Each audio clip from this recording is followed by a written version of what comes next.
ಹರೇ ಕೃಷ್ಣ. ನೀಲಚಲಾನಿವಾಸಾಯ ನಿತ್ಯಾಯ ಪರಮಾತ್ಮನೆ ಬಲಭದ್ರ ಸುಭದ್ರಭ್ಯಂ ಜಗನ್ನಾಥ ತೇ ನಮಃ. ಜಗದಾನಂದಕಂದಾಯ ಪ್ರಣತಾರ್ಥಹರಾಯ ಚ ನೀಲಚಲಾನಿವಾಸಾಯ ಜಗನ್ನಾಥ ತೇ ನಮಃ. ನಮೋ ವಿಷ್ಣುಪಾದಾಯ कृष्णप्रेष्ठाय भूतले श्रीमते भक्तिवेदान्त स्वामिनिति नामिने. नमस्ते सरस्वते देवे गौरवाणी प्रचारिणी निर्विशेष शून्यवादी पाश्चात्यदेशतारिणी. वाञ्छाकल्पतरुभ्यश्च कृपा सिन्धुभ्य एव च पतितानां पावनेभ्यो वैष्णवेभ्यो नमो नमः. जय श्री कृष्ण चैतन्य प्रभु नित्यानंद श्री अद्वैता गदाधर श्रीवासादि गौरभक्तवृंद. हरे कृष्णा कृष्णा कृष्णा हरे हरे, हरे राम राम राम हरे हरे. ಹರೇ ಕೃಷ್ಣ. ಶ್ರೀ ಜಗನ್ನಾಥ ರಥಯಾತ್ರೆಯು ತುಂಬ ಸಮೀಪದಲ್ಲಿರೋದ್ರಿಂದ ನಾವು ಜಗನ್ನಾಥನ ಲೀಲೆಗಳ ಬಗ್ಗೆ ಡಿಸ್ಕಷನ್ ಮಾಡ್ತಾ ಇದ್ದೀವಿ. ಇಂದಿನ ಸಂಚಿಕೆಯಲ್ಲಿ ನಾವು ಜಗನ್ನಾಥ ರಥಯಾತ್ರೆ ಬಗ್ಗೆ ಸ್ವಲ್ಪ ವಿವರಗಳನ್ನು ಕೊಟ್ಟಿದ್ವಿ. ಜಗನ್ನಾಥನ ರಥಯಾತ್ರೆ ಫಸ್ಟು ಯಾವಾಗ ಆಯಿತು, ಮತ್ತು ಇಸ್ಕಾನ್ನಲ್ಲಿ ಮೊದಲ ಬಾರಿಗೆ ಯಾವಾಗ ಆಯಿತು ಅದರ ವಿವರಣೆಯನ್ನು ಕೊಟ್ವಿ. ಮತ್ತು ಜಗನ್ನಾಥನ ರಥವನ್ನು ಕೀಚುವಾಗ ಯಾವ ಮಂತ್ರಗಳನ್ನು ಹೇಳಬೇಕು. ಜಗನ್ನಾಥನ ರಥಯಾತ್ರೆ ಅಂತ ಬಂದ ಮೇಲೆ ಒಬ್ಬ ಭಕ್ತನನ್ನು ನಾವು ಮರೆಯೋ ಹಾಗಿಲ್ಲ, ಅವರೇ ಜಯಾನಂದ ಪ್ರಭು. ಜಯಾನಂದ ಪ್ರಭುಗಳ ಬಗ್ಗೆ ಪ್ರಭುಪಾದರು ಏನು ಹೇಳಿದ್ದಾರೆ ಅನ್ನೋದ್ರ ಬಗ್ಗೆ ನಾವು ತಿಳ್ಕೊಂಡ್ವಿ. ಕೆಲವೊಂದು ವಿಚಾರಗಳ ಬಗ್ಗೆ ನಾವು ಡಿಸ್ಕಷನ್ ಮಾಡಿದ್ವಿ ಹಿಂದಿನ ಸಂಚಿಕೆಯಲ್ಲಿ. ಈ ಸಂಚಿಕೆಯಲ್ಲಿ ನಾವು ಜಗನ್ನಾಥನು ಈ ಜಗತ್ತಿಗೆ ಹೇಗೆ ಬಂದ ಅನ್ನೋದ್ರ ಬಗ್ಗೆ ನಾವು ತಿಳ್ಕೊಳ್ಳೋಣ. ಅದಕ್ಕಿಂತ ಮುಂಚೆ ನಾನು ರಥದ ಬಗ್ಗೆ ಸ್ವಲ್ಪ ಮಾಹಿತಿಯನ್ನು ಕೊಡೋದಕ್ಕೆ ಇಷ್ಟಪಡ್ತೀನಿ. ಜಗನ್ನಾಥ ಪುರಿನಲ್ಲಿ ಏನು 3 ರಥಗಳು ಮಾಡ್ತಾರಲ್ಲ, ಆ 3 ರಥಗಳು ನೋಡೋದಕ್ಕೆ ಒಂದೇ ಥರ ಇರುತ್ತೆ. ಆದರೂ ಯಾವುದು ಚಿಕ್ಕದು ಯಾವುದು ದೊಡ್ಡದು ನೋಡೋದಕ್ಕೆಲ್ಲ ಒಂದೇ ಥರ, 3 ಒಂದೇ ಥರ ಇರುತ್ತೆ. ಏನು ಡಿಫ್ರೆನ್ಸ್ ಗೊತ್ತಾಗೋದಿಲ್ಲ. ಬಟ್ ಕೆಲವೊಂದು ವ್ಯತ್ಯಾಸ ಇದೆ ಆ ರಥಗಳಿಗೆ. ಒಂದು ಸಣ್ಣ ಮಾಹಿತಿಯನ್ನು ಕೊಡ್ತೀನಿ. ಆ 3 ರಥಗಳಲ್ಲಿ ರಥಗಳನ್ನು ಮಾಡುವಾಗ ಒಂದು ಕೂಡ ಕಬ್ಬಿಣದ ಮೊಳೆಯನ್ನು ಅವರು ಉಪಯೋಗಿಸಿಲ್ಲ. ಒಂದು ರಥವನ್ನು ಮಾಡೋದಕ್ಕೆ ಒಂದು ಕೂಡ ಕಬ್ಬಿಣದ ಮೊಳೆಯನ್ನು ಅವರು ಉಪಯೋಗಿಸಿಲ್ಲ. ಪ್ರತಿ ವರ್ಷವೂ ಬೇವಿನ, ಅದು ಈ ವರ್ಷ ಯೂಸ್ ಮಾಡಿ ಮತ್ತು ಅದನ್ನೇ ನಾವು ಮುಂದಿನ ವರ್ಷ, ಯಾಕೆಂದರೆ ರಥಗಳು ತುಂಬ ದೊಡ್ಡ ರಥಗಳು. ಪ್ರತಿ ವರ್ಷವೂ ಹೊಸದಾಗಿ ಬೇವಿನ ಮರದಿಂದ ಅದನ್ನು ಮಾಡ್ತಾರೆ.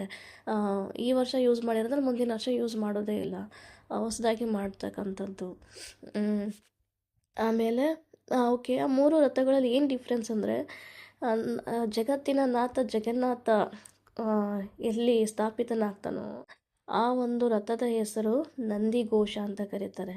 ಈ ನಂದಿಘೋಷ ರಥವು ಹಳದಿ ಮತ್ತು ಕೆಂಪು ಬಣ್ಣದ ಬಟ್ಟೆಯಿಂದ ಸುತ್ತುವರೆದಿರುತ್ತೆ. ಈ ರಥದಲ್ಲಿ 16 ಚಕ್ರಗಳಿರುತ್ತೆ ಮತ್ತು 7 ಬಿಳಿ ಕುದುರೆಗಳು ಇರ್ತವೆ. ಈ ರಥದ ಸಾರಥಿಯ ಹೆಸರು ಧಾರುಕ್. ಮತ್ತು ಈ ರಥದಲ್ಲಿ ಪಕ್ಷಿರಾಜನಾದ ಗರುಡನ ಒಂದು ಚಿತ್ರದ ಬಾವುಟವು ಹಾರಾಡ್ತಿರುತ್ತೆ ರಥದ ಮೇಲೆ. ಎರಡನೇದಾಗಿ ಶಕ್ತಿ ಪ್ರಧಾನಕರಾದ ಭಕ್ತಿಗೆ ಶಕ್ತಿಯನ್ನು ನೀಡ್ತಕ್ಕಂಥ ಬಲದೇವನ ರಥ. ಈ ರಥದ ಹೆಸರು ತಾಲಧ್ವಜ್ ಅಂತ ಕರಿತೀವಿ, ಬಲರಾಮನ ರಥದ ಹೆಸರು. ಈ ರಥವನ್ನು ಹಸಿರು ಮತ್ತು ಕೆಂಪು ಬಟ್ಟೆಯಿಂದ ಸುತ್ತುವರೆದಿರುತ್ತೆ. ಇದರಲ್ಲಿ 14 ಚಕ್ರಗಳಿದೆ. ಜಗನ್ನಾಥನ ರಥದಲ್ಲಿ 16 ಚಕ್ರ ಇರುತ್ತೆ, ಬಟ್ ಬಲರಾಮನ ರಥದಲ್ಲಿ 14 ಚಕ್ರಗಳಿದೆ. 4 ಕಪ್ಪು ಕುದುರೆಗಳು. ಮತ್ತು ಈ ರಥದ ಸಾರಥಿಯ ಹೆಸರು ಮಾತಲಿ. ಮತ್ತು ಈ ರಥದಲ್ಲಿ ತಾಳೆ ಮರದ ಚಿತ್ರ ಇರತಕ್ಕಂತಹ ಬಾವುಟವು ಈ ರಥದ ಮೇಲೆ ಹಾರಾಡ್ತಿರತ್ತೆ. 3ನೇದಾಗಿ ಯೋಗಮಾಯ ಸುಭದ್ರೆಯ ರಥ. ಈ ರಥದ ಹೆಸರು ಪದ್ಮಧ್ವಜ. ಈ ರಥವು ಕಪ್ಪು ಮತ್ತು ಕೆಂಪು ಬಣ್ಣದ ಬಟ್ಟೆಯಿಂದ ಸುತ್ತುವರೆದಿರುತ್ತೆ. 12 ಚಕ್ರಗಳಿರುತ್ತೆ ಈ ರಥದಲ್ಲಿ. 4 ಕೆಂದು ಬಣ್ಣದ ಕುದುರೆಗಳಿರುತ್ತೆ. ಮತ್ತು ಈ ಈ ರಥದ ಸಾರಥಿ ಯಾರಪ್ಪ ಅಂದರೆ ಮಹಾನ್ ಧನುರ್ಧಾರಿ ಸ್ವತಃ ಅರ್ಜುನನೇ ಈ ರಥದ ಸಾರಥಿ. ಮತ್ತು ಯಾವ ಬಾವುಟ ಅಂದರೆ ಪದ್ಮಧ್ವಜ, ಕಮಲದ ಹೂವಿರ್ತಕ್ಕಂಥ ಬಾವುಟ ಸುಭದ್ರೆಯ ರಥದಲ್ಲಿ ಹಾರಾಡ್ತಿರತ್ತೆ. ಸೊ ಈ ಮಾಹಿತಿಯೊಂದಿಗೆ ನಾವು ಇವತ್ತಿನ ಟಾಪಿಕ್ ಏನಿದೆ ಅದರ ಬಗ್ಗೆ ಮುಂದುವರಿಸೋಣ. ನೋಡಿ, ಜಗನ್ನಾಥ ಈ ಜಗತ್ತಿನಿಗೆ ಹೇಗೆ ಕಾಣಿಸ್ಕೊಂಡ ಅನ್ನೋದಕ್ಕೆ ಬೇರೆ ಬೇರೆ ಪುರಾಣಗಳಲ್ಲಿ ಬೇರೆ ಬೇರೆ ವರ್ಷನ್ ಇರುತ್ತೆ. ಬಟ್ ನಾನು ಇವತ್ತು ಹೇಳ್ತಿರ್ತಕ್ಕಂಥ ಸ್ಟೋರಿ ಇಸ್ ಹೋಲಿನೆಸ್ ಭಕ್ತಿ ಪುರುಷೋತ್ತಮ ಸ್ವಾಮಿ ಮಹಾರಾಜ್ ಅವರು ಒಂದು ಪುಸ್ತಕವನ್ನು ಬರೆದಿದ್ದಾರೆ, ಶ್ರೀ ಜಗನ್ನಾಥ ಅಂತ. ಅದರಲ್ಲಿ ಅನೇಕ ಜಗನ್ನಾಥನ ಪಾಸ್ಟ್ ಟೈಮ್ಸ್ ಇದೆ. ಅದರಲ್ಲಿ ಬರ್ತಕ್ಕಂಥ ಮೊದಲನೇ ಅಧ್ಯಾಯನೇ ಜಗನ್ನಾಥನ ಹೇಗೆ ಈ ಜಗತ್ತಿಗೆ ಕಾಣಿಸ್ಕೊಂಡ ಅಂತಕ್ಕಂಥದ್ದು. ಸೊ ಈ ಪುಸ್ತಕದ ಅನುಸಾರವಾಗಿ ನಾನು ಇದನ್ನು ಹೇಳ್ತಿದ್ದೀನಿ. ಇದರ ವಿಶೇಷತೆ ಏನಪ್ಪ ಅಂದರೆ, ಇಲ್ಲಿ ಜಾಸ್ತಿ ಭಗವಂತನ ಧಾಮಕ್ಕೆ ವರ್ಣನೆಯನ್ನು ತುಂಬ ಚೆನ್ನಾಗಿ ಮಾಡಿದ್ದಾರೆ. ಧಾಮದ ವರ್ಣನೆಯನ್ನು ಚೆನ್ನಾಗಿ ಮಾಡಿದ್ದಾರೆ. ಮತ್ತು ತನ್ನ ಭಕ್ತನಾದಂಥ ಇಂದ್ರದ್ಯುಮ್ನ, ಈ ಭಗವಂತ ಈ ಧರೆಗೆ ಬರೋದಕ್ಕೆ ಕಾರಣನಾದ ತನ್ನ ಪರಮ ಭಕ್ತ ಇಂದ್ರದ್ಯುಮ್ನನ ಬಗ್ಗೆ ಇದೆ. ಅವರ ಮೂಡ್ ಹೇಗಿತ್ತು, ಒಬ್ಬ ಭಕ್ತನಿಗೆ ಇರಬೇಕಾದಂಥ ದರ್ಶನವನ್ನು ಮಾಡೋದಕ್ಕೆ ಇರಬೇಕಾದಂಥ ಒಂದು ಏನು ಹೇಳ್ತೀವಿ ಲಾಲಾಸೆ, ಭಗವಂತನ ದರ್ಶನವನ್ನು ಮಾಡಬೇಕು ಅಂತಕ್ಕಂಥ ಲಾಲಾಸೆ, ಆ ಮೂಡ್ ಏನಿದೆ, ಆ ಮೂಡನ್ನು ಇಲ್ಲಿ ತುಂಬ ಚೆನ್ನಾಗಿ ತುಂಬ ಡೀಪಾಗಿ ವರ್ಣನೆ ಮಾಡಿದ್ದಾರೆ. ಆ್ಯಕ್ಚುಲಾಗಿ ಅಷ್ಟು ಡೀಪಾಗಿ ನನಗೆ ಹೇಳೋದಕ್ಕೆ ಬರೋದಿಲ್ಲ, ಯಾಕೆಂದರೆ ಸ್ವತಃ ನನ್ನಲ್ಲಿ ಆ ಒಂದು ಯಾಕೆಂದರೆ ಆ ಭಕ್ತಿ ಅನ್ನೋದನ್ನು ಅನುಭವಿಸೋರಿಗೆ ಮಾತ್ರ ಗೊತ್ತಿರುತ್ತೆ. ಸೊ ನನಗೆ ಆ ಯೋಗ್ಯತೆ ಇಲ್ಲ. ಅಟ್ಲೀಸ್ಟ್ ಅದರಲ್ಲಿ ಏನು ಬರೆದಿದೆಯೋ ಅದನ್ನು ನಾನು ಒಂದು 70% ಹೇಳಬಲ್ಲೆ ಅದನ್ನು. ಬಟ್ ಈ ಪುಸ್ತಕದಲ್ಲಿ ತುಂಬ ಚೆನ್ನಾಗಿ ಅವರ ಮೂಡನ್ನು, ಒಬ್ಬ ಭಕ್ತನಿಗೆ ಇರಬೇಕಾದಂಥ ಮೂಡ್ ಏನಿದೆಯೋ ಅದನ್ನು ತುಂಬ ಚೆನ್ನಾಗಿ ವರ್ಣನೆ ಮಾಡಿದ್ದಾರೆ. ಇದರಲ್ಲಿ ಇವಾಗ ನಾವು ಕೇಳೋ ಪ್ರಕಾರ, ಬೇರೆ ಸ್ಟೋರಿಗಳಲ್ಲಿ ಬರೋ ಪ್ರಕಾರ ಯಾರು ವಿದ್ಯಾಪತಿ ಬಂದು ವಿಶ್ವವಸುವಿನ ಮಗಳನ್ನು ಮದುವೆ ಆಗೋದು, ಮತ್ತು ಆ ನೀಲಮಾಧವನ ನೋಡ್ಕೊಂಡು ಹೋಗುವಾಗ ಸಾಸಿವೆನ ಚೆಲ್ಕೊಂಡು ಹೋಗೋದು, ಅದೆಲ್ಲ ಇದೆ. ಆ ಸ್ಟೋರಿ ಎಲ್ಲ ಇದರಲ್ಲಿ ಬರೋದಿಲ್ಲ. ಆ ಸ್ಟೋರಿನೂ ಇದೆ, ಅದು ಸುಳ್ಳು ಇದು ನಿಜ ಆ ಥರ ಏನಿಲ್ಲ. ಎಲ್ಲನೂ ಪುರಾಣದಲ್ಲಿ ಬರ್ತಕ್ಕಂಥದ್ದೇ. ಮೇ ಬಿ ಒಂದೊಂದು ಕಲ್ಪದಲ್ಲಿ ಆಗಿರ್ಬೋದು, ಇಲ್ಲ ಇದೇ ಸ್ಟೋರಿನಲ್ಲಿ ಇದರಲ್ಲಿ ಜಾಸ್ತಿ ಭಗವಂತನ ಧಾಮಕ್ಕೆ ಒತ್ತು ಕೊಟ್ಟಿದ್ದಾರೆ. ಅದರಲ್ಲಿ ಬೇರೆ ಅದೇ ಸ್ಟೋರಿನಲ್ಲಿ ಒಂದು ಮಧ್ಯದ ಪಾರ್ಟ್ ಆಗಿರ್ಬೋದು. ಸೊ ಎಲ್ಲವೂ ಕರೆಕ್ಟಾಗೇ ಇದೆ. ಬಟ್ ಈ ಸ್ಟೋರಿ ತುಂಬ ಚೆನ್ನಾಗಿದೆ. ಸೊ ಇಲ್ಲಿ ಏನಿದೆಯೋ ಅದನ್ನು ಮಾತ್ರ ನಾನು ಕೊಡ್ತಾ ಇದ್ದೀನಿ. ಸೊ ನಾನು ಕೇಳ್ಕೊಳ್ಳೋದೇನಪ್ಪ ಅಂದರೆ, ಕೇಳುಗರಿಗೆ ಕನ್ಫ್ಯೂಷನ್ ಬೇಡ.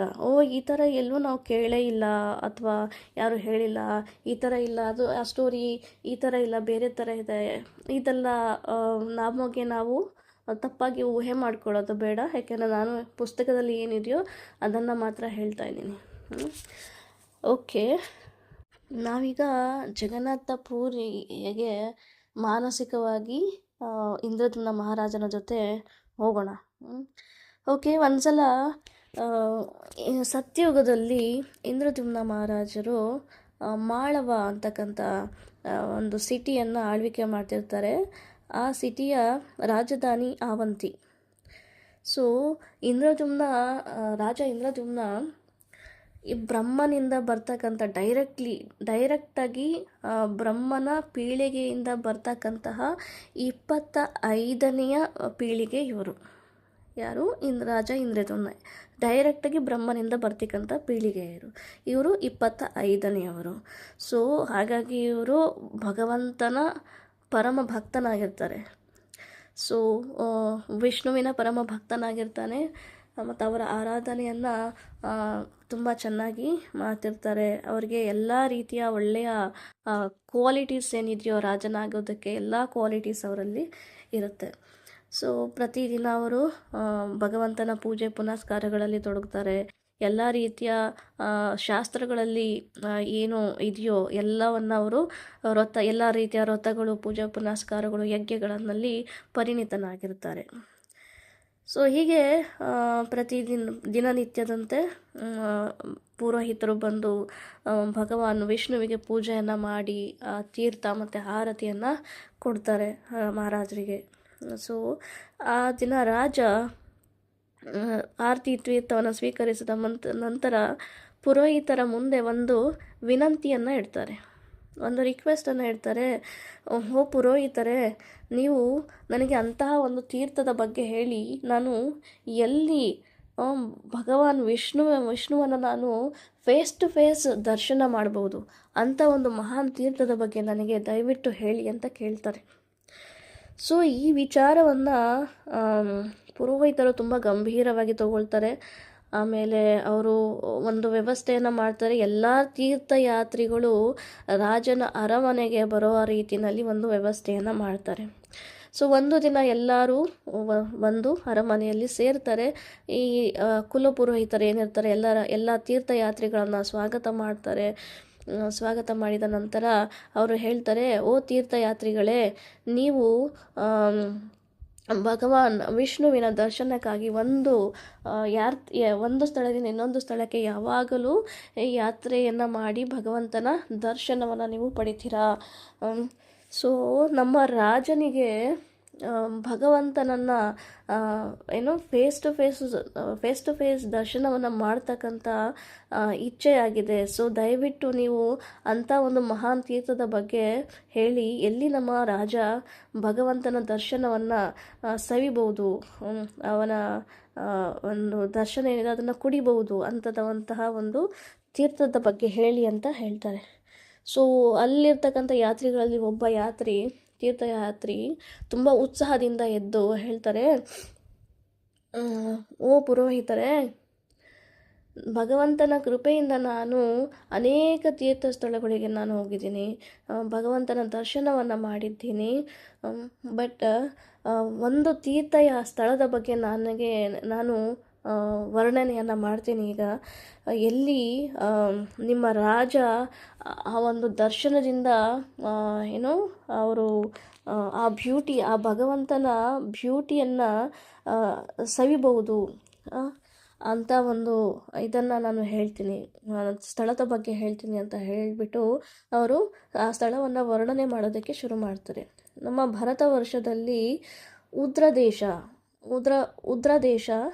ಈಗಿನ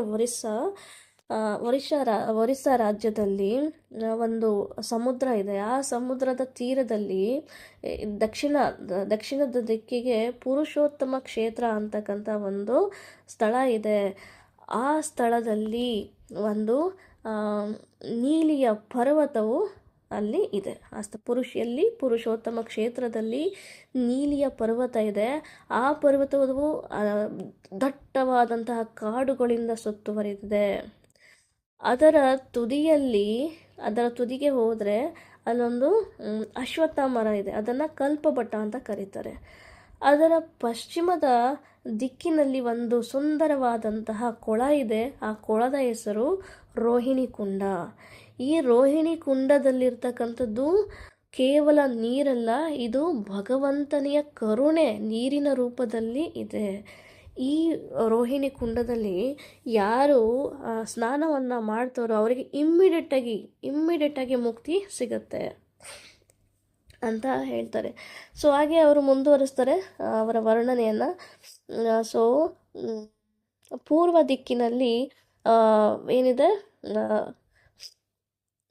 ಸೊ ಇಲ್ಲಿ ರೋಹಿಣಿ ಕುಂಡ ಮತ್ತು ಕಲ್ಪಪಟದ ಮಧ್ಯದಲ್ಲಿ ಆ, ಒಂದು ತೋಪಿದೆ. ಆ ತೋಪಿನ ಒಳಗಡೆನೆ ಯಾರಿದ್ದಾರೆ, ಆ, ಇಂದ್ರಮಣಿಯಿಂದ ಆಗಿರ್ತಕ್ಕಂತಹ ವಾಸುದೇವನ ವಿಗ್ರಹ ಇದೆ. ಸೊ ಆ ವಿಗ್ರಹದ ದರ್ಶನವನ್ನು ಮಾಡಿದರೆ ಅವರ ಎಲ್ಲ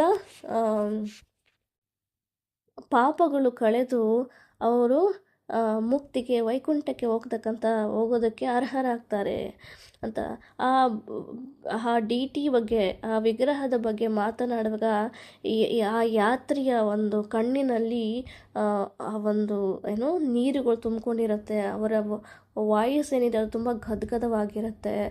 ಅವರ ಬಾಡಿನಲ್ಲಿ ಒಂದು ರೀತಿಯ ಭಕ್ತನಿಗೆ ಬರ್ತಕ್ಕಂಥ ಒಂದು ಸಿಮ್ಟಮ್ಸ್ ಏನಿದೆ ಆ ಸಿಮ್ಟಮ್ಸ್ ಕಾಣಿಸ್ಕೊಳ್ಳುತ್ತೆ.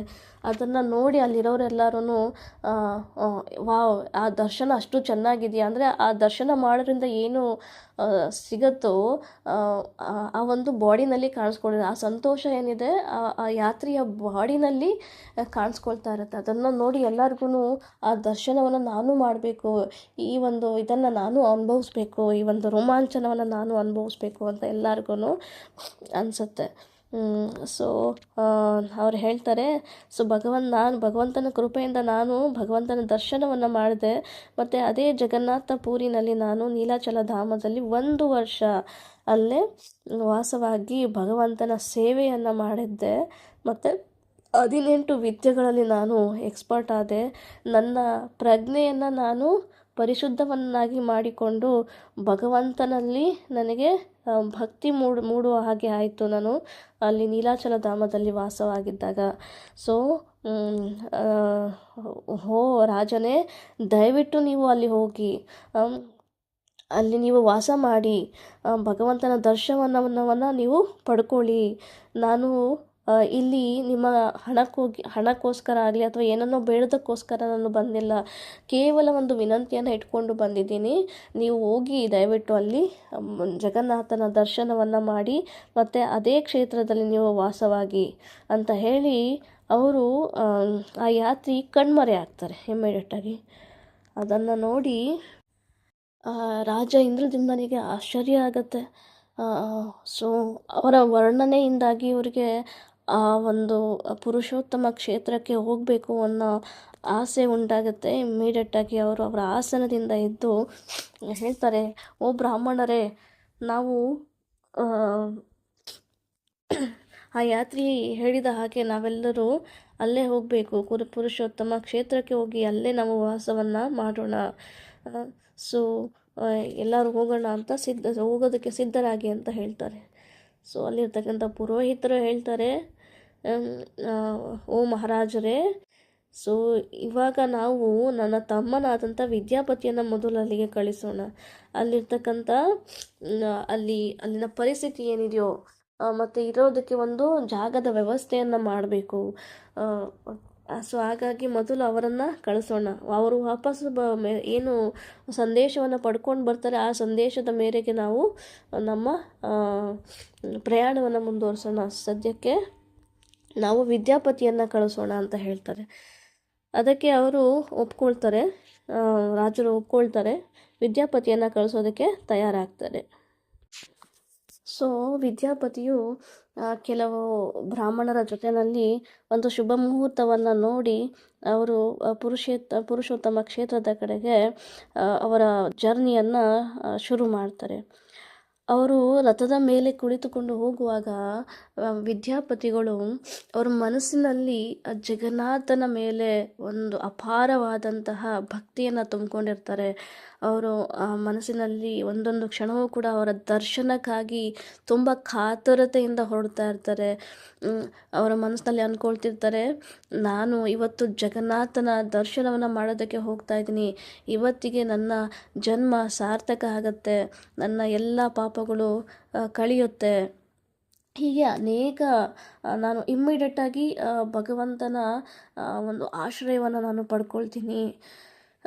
ಈ ನಾನು ಭಗವಂತನನ್ನು ಹೈ ಟು ಹೈ ನೋಡೋದಕ್ಕೆ ನಾನು ಹೋಗ್ತಾ ಇದ್ದೀನಿ ಅಂತ ಅನೇಕ ಅನೇಕ ವಿಚಾರಗಳನ್ನು ಬರೀ ಕೇವಲ ಅವರ ಮನಸ್ಸಿನಲ್ಲಿ ಭಗವಂತನನ್ನು ಬಿಟ್ಟರೆ ಬೇರೆ ಏನೂ ಇಲ್ಲ. ಅವರು ರಥದಲ್ಲಿ ಕುಳಿತುಕೊಂಡಿರುವಾಗ ಬರೀ ಭಗವಂತನ ಬಗ್ಗೆ ಆಲೋಚನೆಯನ್ನು ಮಾಡ್ತಾ ಅವರು ಮುಂದುವರಿಸ್ತಾರೆ. ಸೊ ಹೀಗೆ ಅವರು ಅವರು ಏನು ಜರ್ನಿ ಮಾಡುವಾಗ ಅವ್ರಿಗೆ ಒಂದು ಚೂರು ಕೂಡ ಆಯಾಸ ಆಗಲ್ಲ, ಹಸಿವಾಗೋದಿಲ್ಲ, ಬಾಯಾರಿಕೆ ಆಗೋದಿಲ್ಲ. ಅವರು ಸುಮ್ಮನೆ ಕಂಟಿನ್ಯೂ ಮಾಡ್ತಾ ಇದ್ದಾರೆ. ಆ ಒಂದು ಉತ್ಸಾಹದಿಂದ ಅವರು ಜಗನ್ನಾಥಪುರಿಗೆ ಹೋಗೋದಕ್ಕೆ ಹೋಗ್ತಾ ಇದ್ದಾರೆ ರಥದಲ್ಲಿ ಕುಳಿತುಕೊಂಡು. ಸೊ ಅದು ಹೋಗ್ತಾ ಹೋಗ್ತಾ ಏನಾಗುತ್ತೆ, ಅವರಿಗೆ ಸ್ವಲ್ಪ ಕತ್ತಲೆ ಆಗುತ್ತೆ. ಯಾಕಂದರೆ ಅದೆಲ್ಲ ಫುಲ್ಲು ಕಾಡಿರುತ್ತೆ, ಕತ್ತಲೆ ಆಗುತ್ತೆ. ಅವ್ರೇನು ಮಾಡ್ತಾರೆ, ಆಲ್ಮೋಸ್ಟ್ ಮಹಾನದಿ ಅಂತಕ್ಕಂಥ ಒಂದು ನದಿಯ ಒಂದು ತೀರಕ್ಕೆ ಅವರು ತಲುಪ್ತಾರೆ. ಅಲ್ಲಿ ಅವರು ಸ್ನಾನವನ್ನು ಮಾಡ್ತಾರೆ. ಮಹಾನದಿಯಲ್ಲಿ ಅವರ ಸಂಧ್ಯಾ ಪೂಜೆ ಏನಿದೆಯೋ ಅವನ್ನೆಲ್ಲ ಮುಗಿಸ್ತಾರೆ. ಮತ್ತು ಅಲ್ಲೇ ಅವರು ಸ್ಟೇ ಆಗ್ತಾರೆ ಟೆಂಟ್ ಮಾಡಿಕೊಂಡು.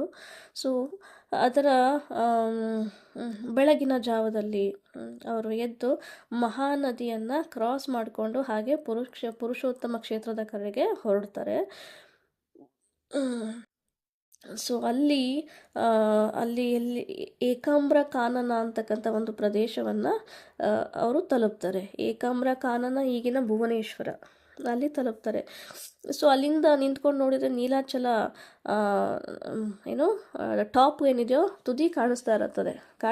ಆ ತುದಿನಲ್ಲಿ ಈವನ್ ಕಲ್ಪಪಟ ಕೂಡ ಅವರಿಗೆ ಕಾಣಿಸ್ತಾ ಇರುತ್ತೆ. ಆ ಯಾತ್ರಿ ವರ್ಣನೆ ಮಾಡಿರ್ತಾರೆ ಕಲ್ಪಪಟ, ಅಶ್ವತ್ಥಾಮ ವೃಕ್ಷದ ಬಗ್ಗೆ ಕಲ್ಪಪಟ ಕೂಡ ಅವರಿಗೆ ಅಲ್ಲಿ ಕಾಣಿಸ್ತಾ ಇರುತ್ತೆ. ಅವರಿಗೆ ಒಂದು ರೀತಿಯಲ್ಲಿ ಉತ್ಸಾಹ ಇನ್ನೂ ಜಾಸ್ತಿ ಆಗ್ತಾ ಇದೆ.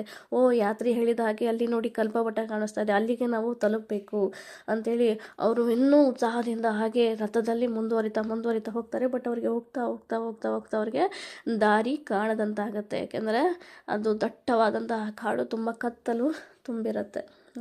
ಸೊ ಅವ್ರೇನು ಮಾಡ್ತಾರೆ, ಓಕೆ ರಾತ್ರಿ ಆಯಿತು, ಬೆಳಗ್ಗೆ ನಮ್ಮ ಜರ್ನಿಯನ್ನು ಶುರು ಮಾಡೋಣ ಅಂಥೇಳಿ ಅಲ್ಲೇ ಒಂದು ಕುಶ ಆಸನವನ್ನು ಹಾಸಿ ಅಲ್ಲಿ ವಿಶ್ರಾಂತಿಯನ್ನು ಪಡೋದಕ್ಕೆ ತಯಾರಿ ಮಾಡ್ಕೊಳ್ತಾ ಇರ್ತಾರೆ. ಆ ಸಮಯದಲ್ಲಿ ಅವರಿಗೆ ಒಂದು ಎಲ್ಲಿಂದ ಪಶ್ಚಿಮ ದಿಕ್ಕಿನಿಂದ ಅವರಿಗೆ ಇದು ಒಂದು ಭಗವಂತನ ಭಜನೆಗಳು ಕೇಳ್ತಕ್ಕಂಥ ಒಂದು ವಾಯ್ಸ್ ಕೇಳಿಸುತ್ತೆ. ಈ ದಟ್ಟವಾದ ಕಾಡಲ್ಲಿ ಯಾರು ಭಜನೆ ಮಾಡ್ತಿದ್ದಾರೆ ಅಂಥೇಳಿ ಆ ವಾಯ್ಸನ್ನೇ ಫಾಲೋ ಮಾಡಿಕೊಂಡು ಅವರು ಮುಂದೆ ಹೋಗ್ತಾರೆ. ಹೋದಾಗ ಅವರಿಗೆ ಅಲ್ಲೊಂದು ಆಶ್ರಮ ಕಾಣಿಸುತ್ತೆ. ಅದೇ ಸಬರ ದೀಪಿಕಾ ಆಶ್ರಮದ ಒಳಗೆ ಹೋಗ್ತಾರೆ. ಅಲ್ಲಿ ಅನೇಕ ವೈಷ್ಣವರು ಕುಳಿತುಕೊಂಡು ಭಗವಂತನ ಪೂಜೆಗಳನ್ನು ಮಾಡ್ತಿರ್ತಾರೆ. ಆಗ ತಾನೇ ವಿಶ್ವವಸು ಅಂತಕ್ಕಂಥ ಅಲ್ಲಿನ ನಾಯಕ ಅಲ್ಲಿ ಭಗವಂತನಿಗೆ ಆರತಿಯನ್ನು ಮಾಡ್ತಿರ್ತಾರೆ. ಸೊ ಇವರನ್ನು ನೋಡಿ ಅವರಿಗೆ ಆರತಿಯನ್ನು ಕೊಟ್ಟು ಅವರಿಗೆ ಅಲ್ಲಿರ್ತಕ್ಕಂಥ ವೈಷ್ಣವರು ವಿದ್ಯಾಪತಿಯನ್ನು ಬರಮಾಡ್ಕೊಳ್ತಾರೆ, ಸ್ವಾಗತ ಮಾಡ್ತಾರೆ. ಸೊ ವಿದ್ಯಾಪತಿಗೆ ಸಬರ ವಿಶ್ವವಾಸವನ್ನು ನೋಡಿ ಏನೋ ಒಂಥರ ಅವರಿಗೆ ಖುಷಿಯಾಗತ್ತೆ. ಅವರ ಬಾಡಿನಲ್ಲಿ ಒಂದು ರೀತಿಯ ಒಂದು ಆಧ್ಯಾತ್ಮಿಕ ಸ್ಮೆಲ್ ಬರ್ತಾ ಇರುತ್ತೆ. ಅಂದರೆ ಅವರ ಶರೀರದಲ್ಲಿ ಭಗವಂತನ ಪ್ರಸಾದಿ ಗಾರ್ಲ್ಯಾಂಡ್ ಹಾಕ್ಕೊಂಡಿರ್ತಾರೆ, ಮತ್ತು ಚಂದನವನ್ನು ಹಾಕ್ಕೊಂಡಿರ್ತಾರೆ, ಸೆಂಟ್, ಭಗವಂತನ ಸೆಂಟ್ ಏನು ಹಾಕ್ತೀವಿ ನಾವು, ಯೂಸ್ ಮಾಡ್ತೀವಲ್ಲ, ಸೊ ಅದನ್ನೆಲ್ಲ ಹಾಕ್ಕೊಳ್ತಾರೆ. ಅವರ ಶರೀರದಲ್ಲಿ ಆ ಒಂದು ಸ್ಮೆಲ್, ಒಳ್ಳೆಯ ಆಧ್ಯಾತ್ಮಿಕವಾದಂಥ ಸ್ಮೆಲ್ಲು ಕಾಣಿಸ್ತಾ ಇರುತ್ತೆ. ಅವ್ರಿಗನ್ಸುತ್ತೆ ಇವರು ಶುದ್ಧ ವೈಷ್ಣವರು. ಸೊ ಮೇ ಬಿ ನಾನು ಇವರ ಸಹಾಯವನ್ನು ಪಡೆದುಕೊಂಡು ನಾನು ನನ್ನ ಗುರಿಯನ್ನು, ಅಂದರೆ ನಾನು ಭಗವಂತನ ದರ್ಶನವನ್ನು ಪಡಿಬಹುದು ಅಂತ ಹೇಳಿ ಅವರು ಯೋಚನೆಯನ್ನು ಮಾಡ್ತಾರೆ. ಸೊ ವಿಶ್ವವಾಸು ಅವರ ಮನಸ್ಸಿನಲ್ಲೇ ಇರೋ ಒಂದು ಇದನ್ನು ಅರ್ಥ ಮಾಡಿಕೊಳ್ಳಬಲ್ಲಾಗಿರ್ತಾರೆ. ಅವರೇನು ಮಾಡ್ತಾರೆ, ಅವರು ವಿಶ್ವವಾಸವನ್ನು ನೋಡಿ, ಬ್ರಾಹ್ಮಣ, ನೀವು ಇಲ್ಲಿಗೆ ಏಕೆ ಬಂದ್ರಿ? ಇಂತಹ ದಟ್ಟವಾದಂತಹ ಕಾಡಿಗೆ ನೀವು ಯಾಕೆ ಬಂದ್ರಿ? ಎಲ್ಲಿಂದ ಬಂದ್ರಿ? ಅಂತ ಅವರಿಗೆ, ನೀವು ಈ ಆಶ್ರಮಕ್ಕೆ ಬರುವಾಗ ನಿಮಗೆ ಕಾಲುಗಳಲ್ಲಿ ಮೇ ಬಿ ಅನೇಕ ಕಲ್ಲುಗಳು ಮುಳ್ಳುಗಳು ಚುಚ್ಚಿರಬಹುದು, ನಿಮಗೆ ತುಂಬ ಕಷ್ಟ ಆಗಿರ್ಬೋದು. ಸೊ ಬನ್ನಿ, ನೀವೆಲ್ಲಿ ಕುಳಿತುಕೊಳ್ಳಿ, ಸ್ವಲ್ಪ ಹೊತ್ತು ರೆಸ್ಟ್ ಮಾಡಿ ಅಂಥೇಳಿ ಅವರ ಪಾದಗಳಿಗೆ ನೀರನ್ನು ಹಾಕಿ ಪಾದಗಳನ್ನು ತೊಳೆದು ಅವರಿಗೆ ವಿಶ್ರಾಂತಿ ಮಾಡೋದಕ್ಕೆ ಅವರಿಗೆ ಇದನ್ನು ಆಸನವನ್ನು ಹಾಕಿ ಅವರ ಪ್ರಸಾದಕ್ಕೆ ಅಂತೇಳಿ ಅವರಿಗೆ ಅವರ ಪ್ಲೇಟನ್ನು ತಯಾರು ಮಾಡ್ತಿರ್ತಾರೆ. ಆಗ ವಿದ್ಯಾಪತಿ ಇಮ್ಮಿಡಿಯೇಟಾಗಿ ಎದ್ದು ಹೇಳ್ತಾರೆ, ನೋಡಿ, ನನಗೆ ಯಾವುದೇ ರೀತಿ ಫ್ರೂಟ್ಸ್ ಅಥವಾ ಬೇಯಿಸಿರ್ತಕ್ಕಂಥ ಆಹಾರಗಳು ನನಗೆ ಬೇಡ. ಯಾಕೆಂದರೆ ನನ್ನ ರಾಜ ನನ್ನ ರಾಜ ಇಂದ್ರದುಮ್ನ ಮಹಾರಾಜರಿದ್ದಾರೆ. ಸೊ ಅವರು ಫಾಸ್ಟ್ ಮಾಡ್ತಿರ್ತಾರೆ. ಅವರ ಫಾಸ್ಟ್ ಬ್ರೇಕ್ ಆಗದೆ ನಾನು ಯಾವಾಗ ನನಗೆ ಕೊಟ್ಟಿರ್ತಕ್ಕಂಥ ಕೆಲಸವನ್ನು ಮುಗಿಸಿ ವಾಪಸ್ ಹೋಗ್ತೀನಲ್ಲ, ಆವಾಗಲೇ ಅವರ ಫಾಸ್ಟಿಂಗನ್ನು ಬ್ರೇಕ್ ಮಾಡ್ತಾರೆ. ನಾನು ಇಲ್ಲಿ ಕೂತ್ಕೊಂಡು ಪ್ರಸಾದವನ್ನು ಸ್ವೀಕಾರ ಮಾಡೋದಕ್ಕೆ ನನಗೆ ಟೈಮ್ ಇಲ್ಲ, ನಾನು ಈ ಕಾರಣಕ್ಕೋಸ್ಕರ ಬಂದಿದ್ದೀನಿ ಅಂತ ಅವರು ಹೇಳ್ತಾರೆ. ನನ್ನ ರಾಜ, ಮಾಳವದಲ್ಲಿ ಆಳ್ತಕ್ಕಂಥ ರಾಜ ಇಂದ್ರದುಮ್ನ ನನಗೆ ಇಲ್ಲಿ ದರ್ಶನಕ್ಕೋಸ್ಕರ ಕಳಿಸಿದ್ದಾರೆ. ಇಲ್ಲಿ ಕ್ಷೇತ್ರದಲ್ಲಿ ಬಂದು ಇಲ್ಲೇ ನೆಲೆಸೋದಕ್ಕೆ ಯೋಜನೆಯನ್ನು ಹಾಕ್ಕೊಂಡಿದ್ದಾರೆ. ಸೊ ಅದಕ್ಕೋಸ್ಕರ ನಾನು ಬಂದಿದ್ದೀನಿ ಅಂತ ಅವರಿಗೆ ಇದನ್ನು ಹೇಳ್ತಾರೆ. ಸೊ ಅದಕ್ಕೆ ಸಬರ ಹೇಳ್ತಾರೆ, ಹೌದು, ಇದು ನನಗೆ ಗೊತ್ತಿರ್ತಕ್ಕಂಥ ವಿಚಾರ. ಸೊ ಬನ್ನಿ, ತಡ ಮಾಡೋದು ಬೇಡ, ನಾವು ಇಮ್ಮಿಡಿಯೇಟಾಗಿ ಭಗವಂತನ ದರ್ಶನಕ್ಕೆ ಹೋಗೋಣ ಅಂಥೇಳಿ ಅವರ ಒಂದು ಲ್ಯಾಂಪ್ ಏನಿದೆಯೋ ಅದನ್ನು ಹಿಡ್ಕೊಂಡು ರಾತ್ರಿನೇ ಅವರು ಅವರ ಜರ್ನಿಯನ್ನು ಮುಂದುವರಿಸ್ತಾರೆ. ಏಕೆಂದರೆ ಇವರು ಇಬ್ಬರೂ ಪರಮ ಭಕ್ತರಾಗಿರ್ತಾರೆ, ಭಗವಂತನ ಆಶ್ರಯವನ್ನು ಪಡ್ಕೊಂಡಿರ್ತಾರೆ, ಅವರಿಗೆ ಯಾವುದೇ ರೀತಿ ಭಯ ಅನ್ನೋದು ಇಲ್ಲ. ಸೊ ಅವರು ಏನು ಮಾಡ್ತಾರೆ, ಮುಂದುವರಿಸ್ತಾರೆ. ವಿಶ್ವವಾಸು ಮುಂದೆ ಹೋಗ್ತಿರ್ತಾರೆ, ಹಿಂದೆ ಹಿಂಬಾಲಿಸ್ಕೊಂಡು ಯಾರು ಹೋಗ್ತಿರ್ತಾರೆ, ವಿದ್ಯಾಪತಿಗಳು ಹೋಗ್ತಾರೆ. ಸೊ ಹೋಗುವಾಗ ಆಲ್ಮೋಸ್ಟ್ ಬೆಳಗ್ಗೆ ಆಗುತ್ತೆ. ಅವರು ಆ ಕ್ಷೇತ್ರವನ್ನು ರೀಚ್ ಆಗೋದಕ್ಕೆ ಬೆಳಗ್ಗೆ ಆಗುತ್ತೆ. ಅಲ್ಲಿ ರೋಹಿಣಿ ಕುಂಡವನ್ನು ತಲುಪ್ತಾರೆ. ಸೊ ಸಬರ ಹೇಳ್ತಾರೆ, ಸಬರ ವಿಶ್ವವಾಸು ಹೇಳ್ತಾರೆ, ಓ ಬ್ರಾಹ್ಮಣರೇ, ಈ ಕುಂಡದ ಹೆಸರು ರೋಹಿಣಿ ಕುಂಡ. ಸೊ ಇಲ್ಲಿ ನೀರೇನಿದೆಯೋ ಈ ನೀರಲ್ಲಿ ಭಗವಂತನ ಕರುಣೆ ಅನ್ನೋದು ತುಂಬಿಕೊಂಡಿದೆ. ಇಲ್ಲಿ ಒಂದು ಸಲ ಸ್ನಾನ ಮಾಡಿದರೆ ಸಾಕು, ಅವರಿಗೆ ವೈಕುಂಠಕ್ಕೆ ಹೋಗ್ತಕ್ಕಂಥ ಒಂದು ಮಾರ್ಗ ತುಂಬ ಸುಲಭವಾಗುತ್ತೆ. ಸೊ ಈ ಒಂದು ಅದ್ರ ಪಕ್ಕದಲ್ಲಿ ಅಂದರೆ ಪೂರ್ವದ ದಿಕ್ಕಿನಲ್ಲಿರ್ತಕ್ಕಂಥ ಯಾವುದದು ಅಶ್ವತ್ಥ ಮರ ಇರುತ್ತಲ್ಲ, ಸೊ ಆ ಮರವನ್ನು ತೋರಿಸಿ ಹೇಳ್ತಾರೆ, ಈ ಕಲ್ಪವಟ ಏನಿದೆಯೋ ಇದು ಆಧ್ಯಾತ್ಮಿಕ ಲೋಕದಿಂದ ಬಂದಿರತಕ್ಕಂಥದ್ದು. ಈ ವಟದಲ್ಲಿ ಸುಮ್ಮನೆ ಅದರ ನೆರಳಲ್ಲಿ ಸುಮ್ಮನೆ ಕೂತ್ಕೊಂಡು ಯಾರಾದರೂ ವಿಶ್ರಾಂತಿ ಮಾಡಿದರೆ ಸಾಕು, ಅವರು ಅನೇಕ ಬ್ರಾಹ್ಮಣರನ್ನು ಕೊಂದಿರ್ತಕ್ಕಂಥ ಪಾಪಗಳಿಂದ ಅವರು ಮುಕ್ತರಾಗ್ತಾರೆ ಅಂತ ಹೇಳ್ತಾರೆ. ಸೊ ನೋಡಿ, ಇವೆರಡರ ಮಧ್ಯೆ ಈ ತೋಪು ಕಾಣಿಸ್ತಾ ಇದೆಯಲ್ಲ, ಸೊ ಇಲ್ಲೇ ಭಗವಂತನ ವಿಗ್ರಹ ಇದೆ. ಸೊ ಹೋಗಿ ನೀವು ಭಗವಂತನ ದರ್ಶನವನ್ನು ಮಾಡಿ ಅಂತ ಹೇಳ್ತಾರೆ. ಸೊ ವಿದ್ಯಾಪತಿ ಮೊದಲು ಗುರು ಹಿರಿಯರನ್ನು ಪ್ರಾರ್ಥನೆ ಮಾಡಿಕೊಂಡು ಆ ಕುಂಡದಲ್ಲಿ ಇಳಿದು ಸ್ನಾನವನ್ನು ಮಾಡಿ ಭಗವಂತನ ದರ್ಶನಕ್ಕೆ ಹೋಗ್ತಾರೆ. ಭಗವಂತನು ದರ್ಶನವನ್ನು ನೋಡ್ತಾ ಅವರು ಅಲ್ಲಿ ದಂಡವತ್ತ ಪ್ರಣಾಮವನ್ನು ಮಾಡಿ ಅವರ ಭಗವಂತನ ದರ್ಶನವನ್ನು ಪಡಿತಾರೆ. ಸ್ವಲ್ಪ ಹೊತ್ತು ಆ ವಿಗ್ರಹದ ಮುಂದೆ ಕುಳಿತುಕೊಂಡು ಮಂತ್ರ ಪಠನೆಯನ್ನು ಮಾಡ್ತಾರೆ. ಭಗವಂತನ ನೀಲಮಾಧವನ ದರ್ಶನವನ್ನು ಮಾಡಿ ಅವರಿಗೆ ಏನೋ ಒಂದು ಉಲ್ಲಾಸ, ಆ ಉಲ್ಲಾಸವನ್ನು ಅವರು ಇದುವರೆಗೂ ಲೈಫಲ್ಲಿ ಆ ರೀತಿಯ ಉಲ್ಲಾಸವನ್ನು ಎಕ್ಸ್ಪೀರಿಯನ್ಸ್ ಮಾಡೇ ಇಲ್ಲ. ಆ ರೀತಿಯ ಒಂದು ಉಲ್ಲಾಸವನ್ನು ಅವರು ಎಕ್ಸ್ಪೀರಿಯನ್ಸ್ ಮಾಡ್ತಾರೆ. ಮತ್ತು ಸ್ವಲ್ಪ ಹೊತ್ತಾದಮೇಲೆ ಅವರು ಆಚೆ ಬರ್ತಾರೆ. ವಿಶ್ವವಾಸು ಆ ಮರದ ಕೆಳಗಡೆ ಕೂತ್ಕೊಂಡು ವಿಶ್ರಾಂತಿಯನ್ನು ಮಾಡ್ತಿರ್ತಾರೆ.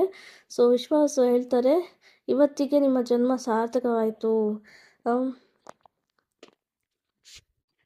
ಯಾಕೆಂದರೆ ಈ ದರ್ಶನ ಏನಿದೆಯೋ ತುಂಬ ತುಂಬ ರೇರ್ ಆಗಿ ಸಿಗುತ್ತೆ ಈ ದರ್ಶನ. ಈ ದರ್ಶನವನ್ನು ನೀವು ಪಡ್ಕೊಂಡ್ರಿ, ಜನ್ಮ ಸಾರ್ಥಕವನ್ನು ಮಾಡ್ಕೊಂಡ್ರಿ. ಸೊ ನಡೀರಿ, ಏನು ಸಾಯಂಕಾಲ ಆಗ್ತಾಯಿದೆ, ಸೊ ಇಲ್ಲಿಂದ ಬೇಗ ಹೊರಡೋಣ ಅಂಥೇಳಿ ಅವರು ಅಲ್ಲಿಂದ ಹೊರಡ್ತಾರೆ. ಆಶ್ರಮಕ್ಕೆ ಹೊರಡ್ತಾರೆ. ಸೊ ಆಶ್ರಮಕ್ಕೆ ಹೊರಟಿದ ಮೇಲೆ ರೀಚ್ ಆದಮೇಲೆ ವಿದ್ಯಾಪತಿಗೆ ಒಳ್ಳೆಯ ಆಸನವನ್ನು ಕೊಟ್ಟು ಅವರನ್ನು ಕೂರಿಸಿ ಅವರಿಗೆ ಪ್ರಸಾದದ ಸೇವೆಯನ್ನು ಮಾಡ್ತಾರೆ. ಪ್ರಸಾದವನ್ನು ಕೊಡ್ತಾರೆ. ಆ ಒಂದು ಪ್ರಸಾದವನ್ನು ಸ್ವೀಕಾರ ಮಾಡಿದ ನಂತರ ವಿದ್ಯಾಪತಿಗೆ ಏನೋ ಒಂದು ಈ ಪ್ರಸಾದ ಈ ಜಗತ್ತಿನಲ್ಲಿ ಈ ಜಗತ್ತಿನಿಂದ ಬಂದಿದ್ದು ಅಂತ ಅನಿಸೋದೇ ಇಲ್ಲ ಅವರಿಗೆ. ಏಕೆಂದರೆ ವಿದ್ಯಾಪತಿ ಒಬ್ಬ ರಾಜನ ಆಸ್ಥಾನದಲ್ಲಿರ್ತಾರೆ. ರಾಜನ ಆಸ್ಥಾನದಲ್ಲಿ ಇದ್ದರೂ ಕೂಡ ಆ ಒಂದು ಡಿಲಿಷಿಯಸ್ ಪ್ರಸಾದ ಏನಿದೆ ಅದನ್ನು ಇದುವರೆಗೂ ನಾನು ಸೇವನೆ ಮಾಡೇ ಇಲ್ಲ ಅಂತ ಹೇಳ್ತಾರೆ. ಇದುವರೆಗೂ ಆ ರೀತಿಯ ಪ್ರಸಾದ ಸೇವನೆ ಮಾಡಿಲ್ಲ. ಇದು ಎಲ್ಲಿಂದ ಬಂದಿದೆ, ಎಲ್ಲಿಂದ ತೊಗೊಂಡು ಬಂದ್ರಿ, ಹೇಗೆ ಅಂತ ಹೇಳಿದಾಗ ಇದು ಸ್ವತಃ ಭಗವಾನ್ ನೀಲಮಾಧವನ ಪ್ರಸಾದ ಇದು. ಈ ನೀಲಮಾಧವನ ದರ್ಶನಕ್ಕೋಸ್ಕರ ದೇವತೆಗಳು ಬರ್ತಾರೆ, ಬ್ರಹ್ಮದೇವರು ಬರ್ತಾರೆ, ಇಂದ್ರ ದೇವತೆಗಳು ಬರ್ತಾರೆ, ಡ್ಯಾನ್ಸ್ ಮಾಡ್ತಾರೆ, ಪ್ರಸಾದವನ್ನು ಸ್ವೀಕಾರ ಮಾಡ್ತಾರೆ. ಸೊ ಹಾಗಾಗಿ ಈ ಜಗನ್ನಾಥನ ಪ್ರಸಾದ ಆಧ್ಯಾತ್ಮಿಕವಾಗಿರ್ತಕ್ಕಂಥದ್ದು. ಈ ಪ್ರಸಾದವನ್ನು ಯಾರು ಸ್ವೀಕಾರ ಮಾಡ್ತಾರೋ ಅವರಿಗೆ ಮುಪ್ಪು ಮತ್ತು ರೋಗಗಳಿಂದ ಮುಕ್ತರಾಗ್ತಾರೆ ಅಂತ ಅವರು ಹೇಳ್ತಾರೆ. ಸೊ ಅದನ್ನು ಕೇಳಿ ವಿದ್ಯಾಪತಿಗೆ ಅವರ ಒಂದು ಕೈಯಲ್ಲಿ ಇರ್ತಕ್ಕಂಥ ಅವರ ಶರೀರದಿಂದ ಬಾಡಿನಲ್ಲಿರ್ತಕ್ಕಂಥ ಹೇರ್ ಏನಿದೆ ಅವರು ಎದ್ದು ನಿಂತ್ಕೊಳ್ಳುತ್ತೆ. ಅವರ ಕಣ್ಣಿಂದ ನೀರು ಸುರಿಯುತ್ತೆ. ಅವ್ರು ಹೇಳ್ತಾರೆ, ನಾನು ಎಷ್ಟು ಅದೃಷ್ಟವನ್ನು ಮಾಡಿದ್ದೆ, ಭಗವಂತನ ಈ ಪ್ರಸಾದವನ್ನು ತೆಗೆದುಕೊಳ್ಳೋದಕ್ಕೆ ನಾನೆಷ್ಟು ಅದೃಷ್ಟ ಮಾಡಿದ್ದೆ ಅಂತ ಹೇಳ್ತಾರೆ. ಸೊ ಅವರು ಅಂದ್ಕೊಳ್ತಾರೆ, ಹೇಗಾದರೂ ಮಾಡಿ ನಾನು ಈ ಸಬರ ಏನು ವಿಶ್ವವಾಸು ಸಾಮಾನ್ಯರಲ್ಲ, ಇವರು ಪರಮ ವೈಷ್ಣವರು, ಇವರ ಸಹವಾಸವನ್ನು ಹೇಗಾದರೂ ನಾವು ಮಾಡಬೇಕು, ಇವರ ಫ್ರೆಂಡ್ಶಿಪ್ಪನ್ನು ನಾವು ಮಾಡಬೇಕು ಅಂತ ಅವರು ಅಂದ್ಕೊಳ್ತಾರೆ. ಸೊ ವಿದ್ಯಾಪತಿ ಹೇಳ್ತಾರೆ, ಓಕೆ, ನಾನು ತಡ ಮಾಡಿದೆ, ನಾನು ವಾಪಸ್ ಹೋಗಬೇಕು. ನಾನು ಈ ಎಲ್ಲ ವಿಚಾರವನ್ನು ನಾನು ರಾಜ ಇಂದ್ರದುಮ್ನನಿಗೆ ಹೇಳಬೇಕು. ರಾಜ ಇಂದ್ರದುಮ್ನ ಸೊ ಇಮ್ಮಿಡಿಯೇಟಾಗಿ ಇಲ್ಲಿಗೆ ಬರ್ತಾರೆ. ಸೊ ವಿದ್ಯಾಪತಿ ಕೂಡ ಜಾಗವನ್ನು ಚೂಸ್ ಮಾಡಿರ್ತಾರೆ, ಎಲ್ಲ ವ್ಯವಸ್ಥೆಯನ್ನು ಮಾಡಿ ಹೋಗ್ತಾರೆ ರಾಜನನ್ನು ಮೀಟ್ ಮಾಡೋದಕ್ಕೆ. ಸೊ ರಾಜ ಇಲ್ಲಿ ಬಂದು ವಾಸವಾಗ್ತಾರೆ, ಎಲ್ಲ ಪ್ರಜೆಗಳು ಬಂದು ಇಲ್ಲೇ ವಾಸವಾಗ್ತಾರೆ ಅಂತ ಹೇಳ್ತಾರೆ. ಅದಕ್ಕೆ ಸಬರ ವಿಶ್ವವಾಸ ಹೇಳ್ತಾರೆ, ಹೌದು, ಇದು ತುಂಬ ಓಲ್ಡ್ ಟಾಪಿಕ್, ನಾನು ತುಂಬ ಕೇಳಿದ್ದೀನಿ. ಇಂದ್ರದುಮ್ನ ಮಹಾರಾಜರು ಇಲ್ಲಿ ಬರ್ತಾರೆ ಅಂತ ನಾನು ಕೇಳಿದ್ದೀನಿ. ಬಟ್ ಒಂದು ಪ್ರಾಬ್ಲಮ್ ಇದೆ. ಏನದು ಪ್ರಾಬ್ಲಮ್ ಅಂದರೆ, ದಾರು ಬ್ರಹ್ಮ ಯಮರಾಜನಿಗೆ ಒಂದು ಪ್ರಾಮಿಸ್ ಮಾಡಿರ್ತಾರೆ. ಅವರು ಒಂದು ಈ ಬಂಗಾರದ ಮರಳಿನಲ್ಲಿ ಅವರು ತಮ್ಮನ್ನು ತಾವು ಕಣ್ಮರೆ ಆಗ್ತಾರೆ. ಅದರ ಹಿಂದೆ ಅವರು ಅಡ್ಕೊಳ್ತಾರೆ, ಅವರು ಕಣ್ಮರೆ ಆಗ್ತಾರೆ. ಸೊ ಯಾವಾಗ ನಿಮ್ಮ ರಾಜ ಇಂದ್ರದುಮ್ನನು ಇಲ್ಲಿಗೆ ಬರ್ತಾರೋ ಅವರಿಗೆ ಭಗವಂತನ ದರ್ಶನ ಆಗೋದಿಲ್ಲ. ಭಗವಂತ ಆ ಟೈಮಲ್ಲಿ ಡಿಸಪಿಯರ್ ಆಗಿರ್ತಾರೆ, ದರ್ಶನ ಆಗೋದಕ್ಕೆ ಸಾಧ್ಯನೇ ಇಲ್ಲ ಅಂತ ಹೇಳ್ತಾರೆ. ಅದನ್ನು ಕೇಳಿ ವಿದ್ಯಾಪತಿಗೆ ಒಂದು ಸಲ ಅವರಿಗೆ ಝಟ್ಕ ಬಿದ್ದಂಗೆ ಆಗುತ್ತೆ. ಆಮೇಲೆ ಅವರು ಹೇಳ್ತಾರೆ, ನೋಡಿ, ಆದರೂ ಕೂಡ ಈ ವಿಚಾರವನ್ನು ನೀವು ರಾಜ ಇಂದ್ರದುಮ್ನನಿಗೆ ಹೇಳೋದು ಬೇಡ. ಸೊ ನೀವು ಹೋಗಿ ಕೇವಲ ಈ ಜಾಗದ ಬಗ್ಗೆ, ಡಿಟಿಯ ಬಗ್ಗೆ ನಿಮ್ಮ ಏನು ಎಕ್ಸ್ಪೀರಿಯನ್ಸ್ ಇದೆಯೋ ಅದನ್ನು ಹೇಳಿ. ಬಟ್ ಡಿಸಪಿಯರ್ ಆಗ್ತಕ್ಕಂಥ ವಿಚಾರವನ್ನು ನೀವು ಹೇಳಬೇಡಿ. ಏಕೆಂದರೆ ರಾಜ ಇಂದ್ರದುಮ್ನನ ಮುಖಾಂತರ ಭಗವಂತನ ಒಂದು ಲೀಲೆ ನಡೆಯೋದಿದೆ. ಭಗವಂತ ಇಲ್ಲಿಗೆ ಬಂದಾಗ ಯಾವಾಗ ಭಗವಂತ ದರ್ಶನ ಕೊಡೋದಿಲ್ವ, ಆವಾಗ ಇಂದ್ರದುಮ್ನ ಏನು ಮಾಡ್ತಾರೆ, ಅವರ ವ್ರತಗಳನ್ನು ಮಾಡ್ತಾರೆ, ಉಪವಾಸಗಳನ್ನು ಮಾಡ್ತಾರೆ. ಅದರಿಂದ ಭಗವಂತ ಮತ್ತೆ ಇಂದ್ರದುಮ್ನನಿಗೆ ದರ್ಶನವನ್ನು ಕೊಡ್ತಾರೆ. ಸೊ ಹಾಗಾಗಿ ನೀವು ಇಂದ್ರದ್ಯುಮ್ನನಿಗೆ ಯಾವುದೇ ಈ ವಿಚಾರವನ್ನು ಹೇಳೋದು ಬೇಡ ಅಂತ ಹೇಳ್ತಾರೆ. ಮತ್ತು ಅವರಿಗೆ ಇಂದ್ರದ್ಯುಮ್ನನಿಗೆ ಕೊಡೋದಕ್ಕೋಸ್ಕರ ಒಂದು ನೀಲಮಾಧವನ ಒಂದು ಗಾರ್ಲೆಂಡನ್ನು ಗಿಫ್ಟಾಗಿ ಕೊಡ್ತಾರೆ, ವಿದ್ಯಾಪತಿಯ ಕೈಯಿಂದ ಕಳಿಸ್ತಾರೆ. ಆ ಗಾರ್ಲೆಂಡು ಸ್ವತಃ ಭಗವಂತನದು. ಅದು ಯಾವತ್ತೂ ಅದರ ಫ್ರ್ಯಾಗ್ರೆನ್ಸ್ ಅದನ್ನು ಕಳ್ಕೊಳ್ಳೋದಿಲ್ಲ, ಮತ್ತು ಅದು ಒಣಗೋದು ಕೂಡ ಇಲ್ಲ. ಅದು ಆ ಗಾರ್ಲೆಂಡಿನ ವಿಶೇಷತೆ ಆಗಿರುತ್ತೆ. ಸೊ ಅದನ್ನು ಕೇಳಿ ವಿದ್ಯಾಪತಿ ತುಂಬ ನೋವನ್ನು ಅನುಭವಿಸ್ತಾರೆ, ಮತ್ತು ಅವರು ಅವರ ಜರ್ನಿಯನ್ನು ಮಾಳವಾಗೆ ಮುಂದುವರಿಸ್ತಾರೆ. ಸೊ ಅವರು ಮಾಳವಾಗೆ ಬರ್ತಾ ಇದ್ದಂಗೆ ರಾಜ ಇಂದ್ರದ್ಯುಮ್ನ ತುಂಬ ಆತುರತೆಯಿಂದ ಕಾಯ್ತಾ ಇರ್ತಾರೆ ಅವರನ್ನು ರಿಸೀವ್ ಮಾಡೋದಕ್ಕೋಸ್ಕರ. ಸೊ ವಿದ್ಯಾಪತಿ ಆ ಒಂದು ಗಿಫ್ಟ್ ಏನು ಕೊಡ್ತಿರ್ತಾರೋ ಗಾರ್ಲೆಂಡನ್ನು ಹಿಡ್ಕೊಂಡು ಅವರು ಆಸ್ಥಾನಕ್ಕೆ ಹೋಗ್ತಾರೆ, ಮಹಾರಾಜರನ್ನು ಭೇಟಿ ಮಾಡೋದಕ್ಕೆ ಹೋಗ್ತಾರೆ. ಆ ಗಾರ್ಲೆಂಡ್ ನೋಡ್ತಾ ಇದ್ದಾಗೇ ಮಹಾರಾಜರು ಆಸನದಿಂದ ಇಳಿದು ಬಂದು ಆ ಮಾಧವನ ಗಾರ್ಲೆಂಡಿಗೆ ನಮಸ್ಕಾರವನ್ನು ಮಾಡ್ತಾರೆ, ದಂಡವತನ್ನು ಮಾಡ್ತಾರೆ. ಈ ಗಾರ್ಲೆಂಡನ್ನು ನೋಡಿ ನನಗೆ ಸ್ವತಃ ನೀಲಮಾಧವನನ್ನು ನೋಡಿದಷ್ಟೇ ಸಂತೋಷ ಆಗ್ತಿದೆ ಅಂತೆಲ್ಲ ಅವರು ಹೇಳ್ತಾರೆ. ಕೇವಲ ಆ ಗಾರ್ಲೆಂಡನ್ನು ದರ್ಶನ ಮಾಡಿಯೇ ಭಗವಂತನ ದರ್ಶನ ಮಾಡಿದಷ್ಟು ಅವರು ಸಂತೋಷವನ್ನು ಅನುಭವಿಸ್ತಾರೆ. ರಾಜ ಇಂದ್ರದ್ಯುಮ್ನ ಕುಸಿದು ಬೀಳ್ತಾರೆ ಕೆಳಗಡೆ. ಸೊ ವಿದ್ಯಾಪತಿಗಳು ಅವರನ್ನು ಸಂಭಾಳಿಸಿ ಅವರ ಆಸನದ ಮೇಲೆ ಕೂರಿಸಿ ಆ ಗಾರ್ಲೆಂಡನ್ನು ಅವರ ಕುತ್ತಿಗೆ ಹಾಕ್ತಾರೆ. ಹಾಕಿದ ತಕ್ಷಣ ಅವರಿಗೆ ಸ್ವತಃ ಮಾಧವನೇ ಬಂದು ಅವರ ಹೃದಯದಲ್ಲಿ ಕೂತ್ಕೊಂಡೇನೋ ಅನ್ನೋ ರೀತಿಯಲ್ಲಿ ಅವರಿಗೆ ಭಾಸ ಆಗುತ್ತೆ. ಅವರ ಒಂದು ಇದನ್ನು ನೋಡಿ ಅಲ್ಲಿರ್ತಕ್ಕಂಥ ಸಭೆಯಲ್ಲಿರ್ತಕ್ಕಂತಹ ಎಲ್ಲರೂ ಕೂಡ ಇಂದ್ರದ್ಯುಮ್ನ ಮಹಾರಾಜರಿಗೆ ಎಷ್ಟು ಭಗವಂತನ ಮೇಲೆ ಭಕ್ತಿ ಅನ್ನೋದಿದೆ ಅನ್ನೋದು ಅರ್ಥ ಆಗುತ್ತೆ. ಸೊ ಇಂದ್ರದ್ಯುಮ್ನ ರಾಜ ವಿದ್ಯಾಪತಿಗಳಿಗೆ ಕೂತ್ಕೊಳ್ಳೋದಕ್ಕೆ ಆಸನವನ್ನು ಕೊಡ್ತಾರೆ, ಅವರ ಯೋಗಕ್ಷೇಮವನ್ನು ವಿಚಾರಿಸ್ತಾರೆ, ಮತ್ತು ಪುರುಷೋತ್ತಮ ಧಾಮದ ಬಗ್ಗೆ ವರ್ಣನೆ ಮಾಡುವಂತೆ ಅವರು ಕೇಳ್ತಾರೆ. ಸೊ ವಿದ್ಯಾಪತಿಗಳು ಕಣ್ಮುಚ್ಕೊಂಡು ಆ ಪುರುಷೋತ್ತಮ ಧಾಮವನ್ನು ವರ್ಣನೆಯನ್ನು ಮಾಡ್ತಾರೆ. ಅಲ್ಲಿ ಭಗವಂತನ ವಿಗ್ರಹ ಏನಿದೆಯೋ ಅದು ಇಂದ್ರಮಣಿಯಿಂದ ಆಗಿದೆ, ಇಂದ್ರ ನೀಲಮಣಿಯಿಂದ ಆಗಿದೆ. ಅಲ್ಲಿಗೆ ದರ್ಶನವನ್ನು ಮಾಡೋದಕ್ಕೆ ಪ್ರತಿದಿನ ಬ್ರಹ್ಮ, ಇಂದ್ರ ಮತ್ತು ಎಲ್ಲ ದೇವತೆಗಳು ಭಗವಂತನ ಪೂಜೆಯನ್ನು ಮಾಡೋದಕ್ಕೆ ಅಲ್ಲಿಗೆ ಬರ್ತಾರೆ. ನಾನು ನಿಮಗೆ ಕೊಟ್ಟಿದ್ದೀನಲ್ಲ ಈ ಗಾರ್ಲೆಂಡನ್ನು ಯಾರು ಡೆಮಿಗಾಡ್ಸ್ ಅಂದರೆ ಎಲ್ಲ ದೇವತೆಗಳು ಮಾಧವನಿಗೆ ಅರ್ಪಿಸಿದಂತಕ್ಕಂಥ ಇದು ಗಾರ್ಲೆಂಡ್ ಇದು. ಸೊ ಅದನ್ನೆಲ್ಲ ಹೇಳ್ತಾರೆ. ಅದನ್ನು ಕೇಳಿ ರಾಜ ಇಂದ್ರದ್ಯುಮ್ನನ ಉತ್ಸಾಹ ಇನ್ನೂ ಹೆಚ್ಚಾಗತ್ತೆ. ಸೊ ಅವರು ಮುಂದುವರಿಸ್ತಾರೆ ಆ ಒಂದು ಕ್ಷೇತ್ರವನ್ನು ವರ್ಣನೆ ಮಾಡೋದಕ್ಕೆ. ಸೊ ಬ್ರಾಹ್ಮಣ ವಿದ್ಯಾಪತಿ ಕಂಟಿನ್ಯೂ ಮಾಡ್ತಾರೆ. ನಾನು ಟೆಂಪಲಿಗೆ ರೀಚ್ ಆದಾಗ ತಂಪಾದ ಗಾಳಿ ಬೀಸ್ತಾ ಇತ್ತು, ಮತ್ತು ಆ ವಿಷ್ಣುವಿನ ಟೆಂಪಲ್ ಏನಿದೆಯೋ ಆ ಟೆಂಪಲ್ನ ಸುತ್ತ ಏನಿದೆ ತುಂಬ ಬ್ಯೂಟಿಫುಲ್ ಆಗಿರ್ತಕ್ಕಂತಹ ಫಾರೆಸ್ಟಿಂದ ಸುತ್ತುವರಿದಿದೆ. ಮತ್ತು ಮಂದಿರವೇನು ಅನೇಕ ಬೆಲೆ ಬಾಳತಕ್ಕಂಥ ಜೆಮ್ಸಿಂದ ಆಗಿದೆ ಅಲ್ಲಿನ ಗೋಡೆಗಳು ಅಂತ ಹೇಳ್ತಾರೆ. ಸೊ ಅಲ್ಲಿ ಇಂದ್ರ ನೀಲಮಣಿಮಯ ವಿಷ್ಣು ಅಲ್ಲಿ ನೆಲೆಸಿದ್ದಾನೆ ಅಂತ ಹೇಳ್ತಾರೆ. ಮತ್ತು ಶಂಖ ಚಕ್ರ ಗದವನ್ನು ಹಿಡ್ಕೊಂಡು ಅಲ್ಲಿ ನಿಂತಿದ್ದಾರೆ. ಅದ್ರ ಜೊತೆಗೆ ಲೋಟಸ್ ಮತ್ತು ಕ್ಲಬ್ಬನ್ನು ಕೂಡ ಹಿಡ್ಕೊಂಡಿದ್ದಾರೆ.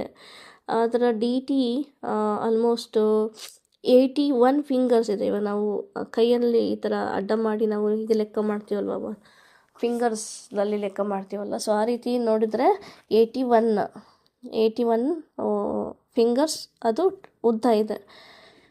ಮತ್ತು ಅವರು ಎಲ್ಲಿ ನಿಂತ್ಕೊಂಡಿದ್ದಾರೆ, ಒಂದು ಗೋಲ್ಡನ್ ಲೋಟಸ್ ಫ್ಲವರ್ ಇದೆ, ಆ ಫ್ಲವರ್ ಮೇಲೆ ಇವರು ನಿಂತ್ಕೊಂಡಿದ್ದಾರೆ.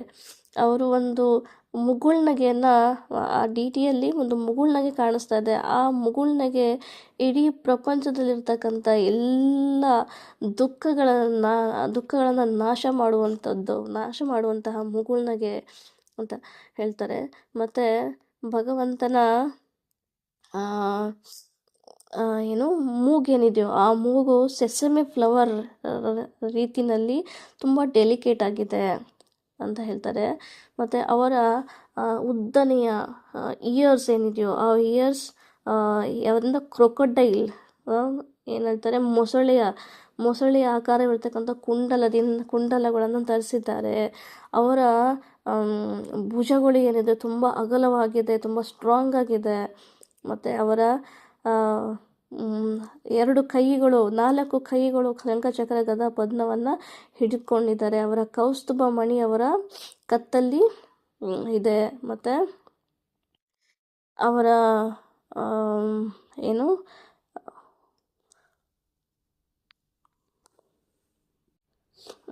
ಎಡಗಡೆ ಲಕ್ಷ್ಮೀ ದೇವಿಯು ಕುಳಿತುಕೊಂಡಿದ್ದಾರೆ. ಆ ಲಕ್ಷ್ಮೀದೇವಿ ಅವರು ಏನೋ ಭಗವಂತನ ಕಡೆ ಫೇಸ್ ಮಾಡಿ ಆ ಒಂದು ಭಗವಂತನ ಹ್ಯಾಂಡ್ಸಮ್ ಮುಖ ಏನಿದೆಯೋ ಅದನ್ನು ದರ್ಶನವನ್ನು ಮಾಡೋ ಥರ ಇದೆ. ಮತ್ತು ಅವರ ಬಲಭಾಗದಲ್ಲಿ ಯಾರು ಕೂತ್ಕೊಂಡಿದ್ದಾರೆ, ಅನಂತ ಶೇಷ ಕೂಡ ಅವರ ಬಲಭಾಗದಲ್ಲಿ ಇದ್ದಾರೆ.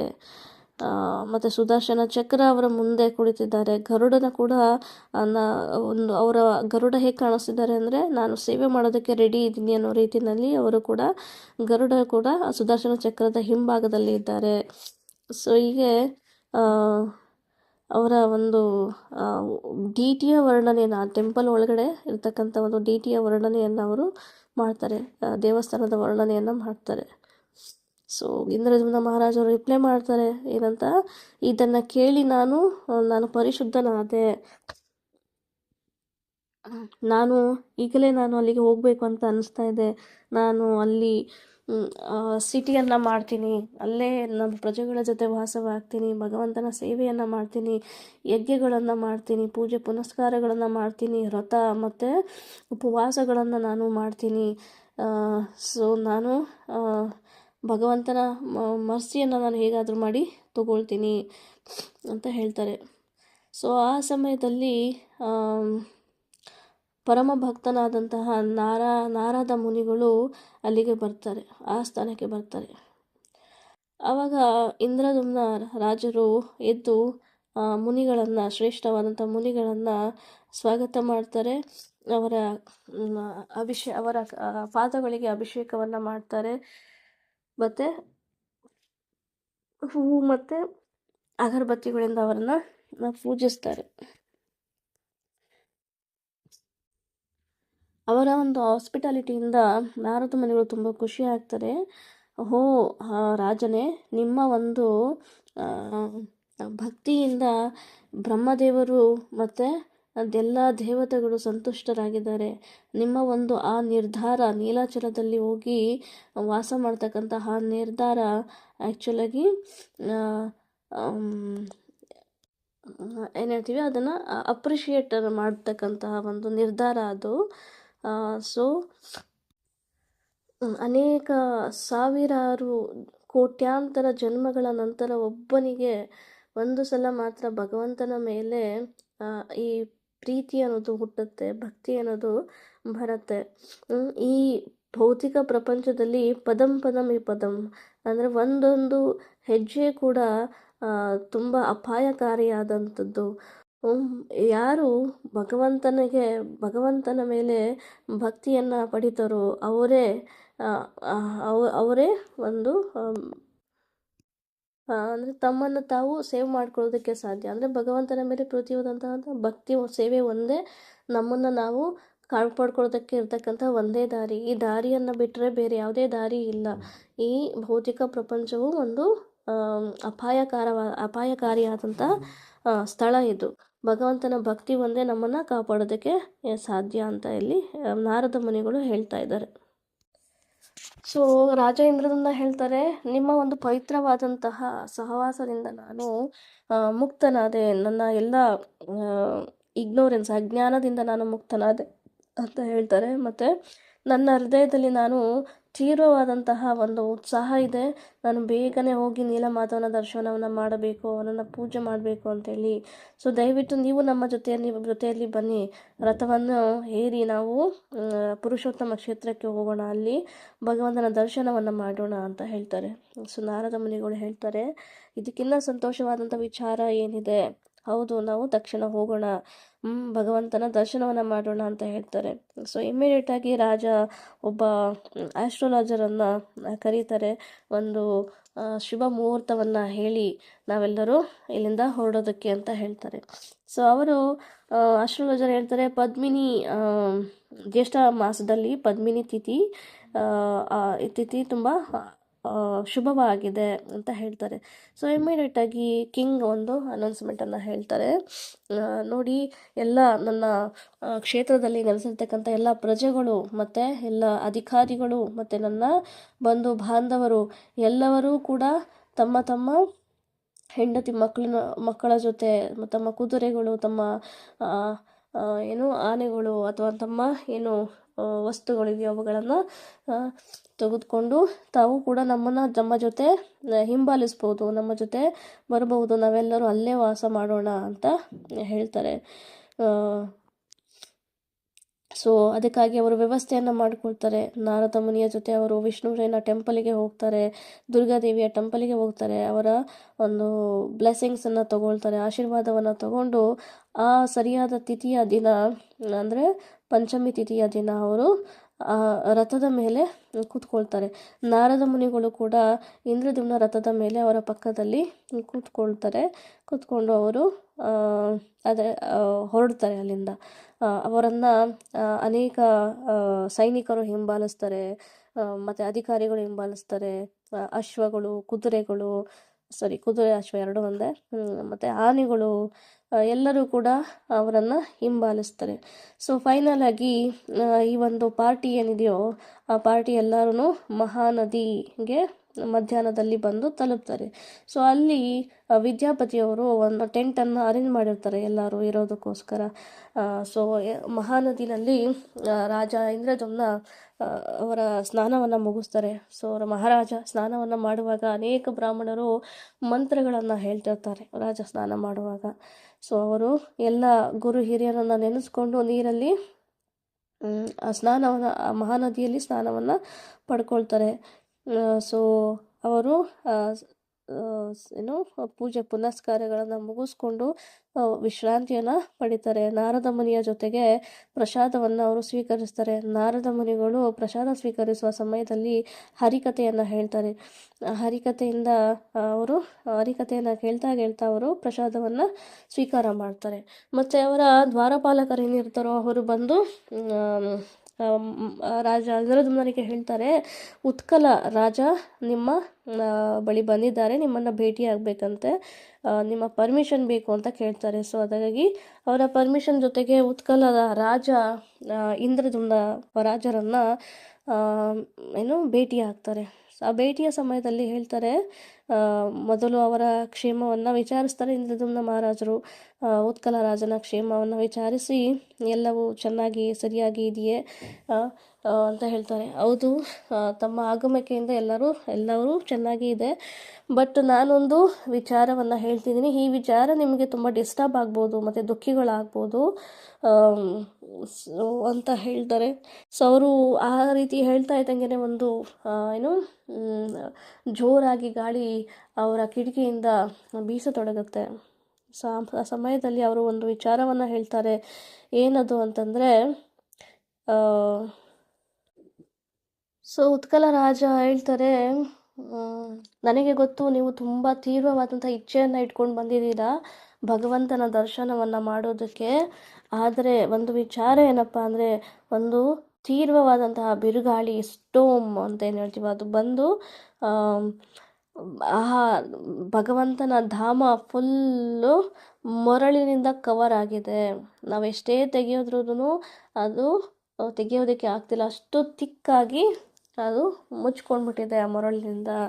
ಆ ಡಿಟೀಸ್ನ ದರ್ಶನವನ್ನು ಮಾಡೋದಕ್ಕೆ ಇವಾಗ ಸಾಧ್ಯ ಇಲ್ಲ.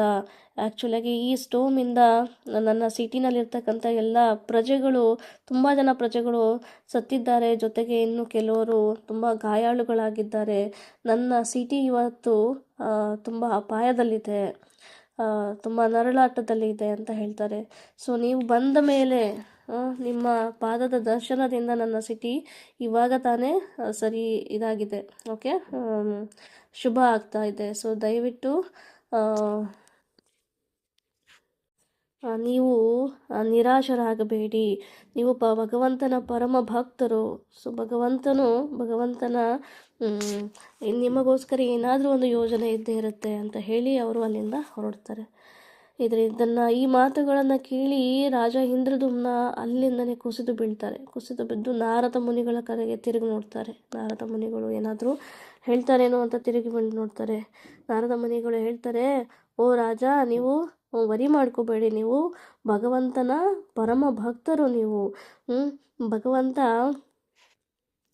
ನಿಮಗೆ ದರ್ಶನ ಕೊಡೋದಕ್ಕೋಸ್ಕರ ಅಂತಲೇ ಮತ್ತೆ ಬಂದೇ ಬರ್ತಾರೆ. ಸೊ ನಿಮ್ಮನ್ನು ನೀವು ಕಂಟ್ರೋಲ್ ಮಾಡ್ಕೊಳ್ಳಿ. ಭಗವಂತ ಭಕ್ತ ವತ್ಸಲ, ನಿಮಗೋಸ್ಕರನೇ ಅವರು ಬರ್ತಾರೆ. ಭಗವಂತ ಭಕ್ತಿಗೆ ಭಗವಂತನನ್ನು ಕಂಟ್ರೋಲ್ ಮಾಡೋದು ಯಾರು? ಭಗವಂತ ಇಡೀ ಪ್ರಪಂಚವನ್ನು ಕಂಟ್ರೋಲ್ ಮಾಡ್ತಾರೆ, ಇಡೀ ಜಗತ್ತನ್ನು ಕಂಟ್ರೋಲ್ ಮಾಡ್ತಾರೆ. ಆದರೆ ಭಗವಂತ ಭಕ್ತರಿಗೆ ಭಕ್ತರ ಒಂದು ಕಟ್ಟಿನಲ್ಲಿ ಬಿದ್ದಿದ್ದಾರೆ. ಸೊ ಹಾಗಾಗಿ ನಿಮಗೆ ದರ್ಶನ ಕೊಡೋದಕ್ಕೋಸ್ಕರ ಬಂದೇ ಬರ್ತಾರೆ. ಈ ವಿಚಾರ ನನಗೆ ಮೊದಲೇ ಗೊತ್ತಿತ್ತು.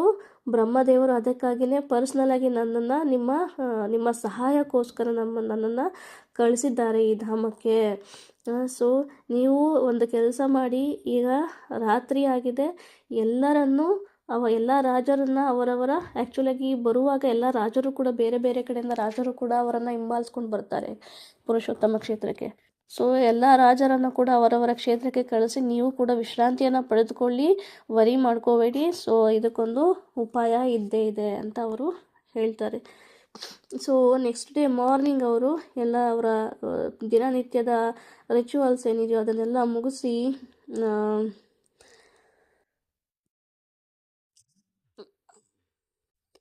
ಮಹಾ ನದಿಯನ್ನು ಅವರು ಕ್ರಾಸ್ ಮಾಡಿಕೊಂಡು ಹಾಗೆ ನೀಲಾಚಲ ಧಾಮದ ಹತ್ರಕ್ಕೆ ಅವರು ಹೋಗ್ತಾರೆ. ನೀಲಾಚಲ ಧಾಮದ ಹತ್ರಕ್ಕೆ ಹೋಗಬೇಕಾದ್ರೆ ಅವರಿಗೆ ಒಂದು ಶಂಖನಾದ ಕೂಡ ಕೇಳಿಬರುತ್ತೆ.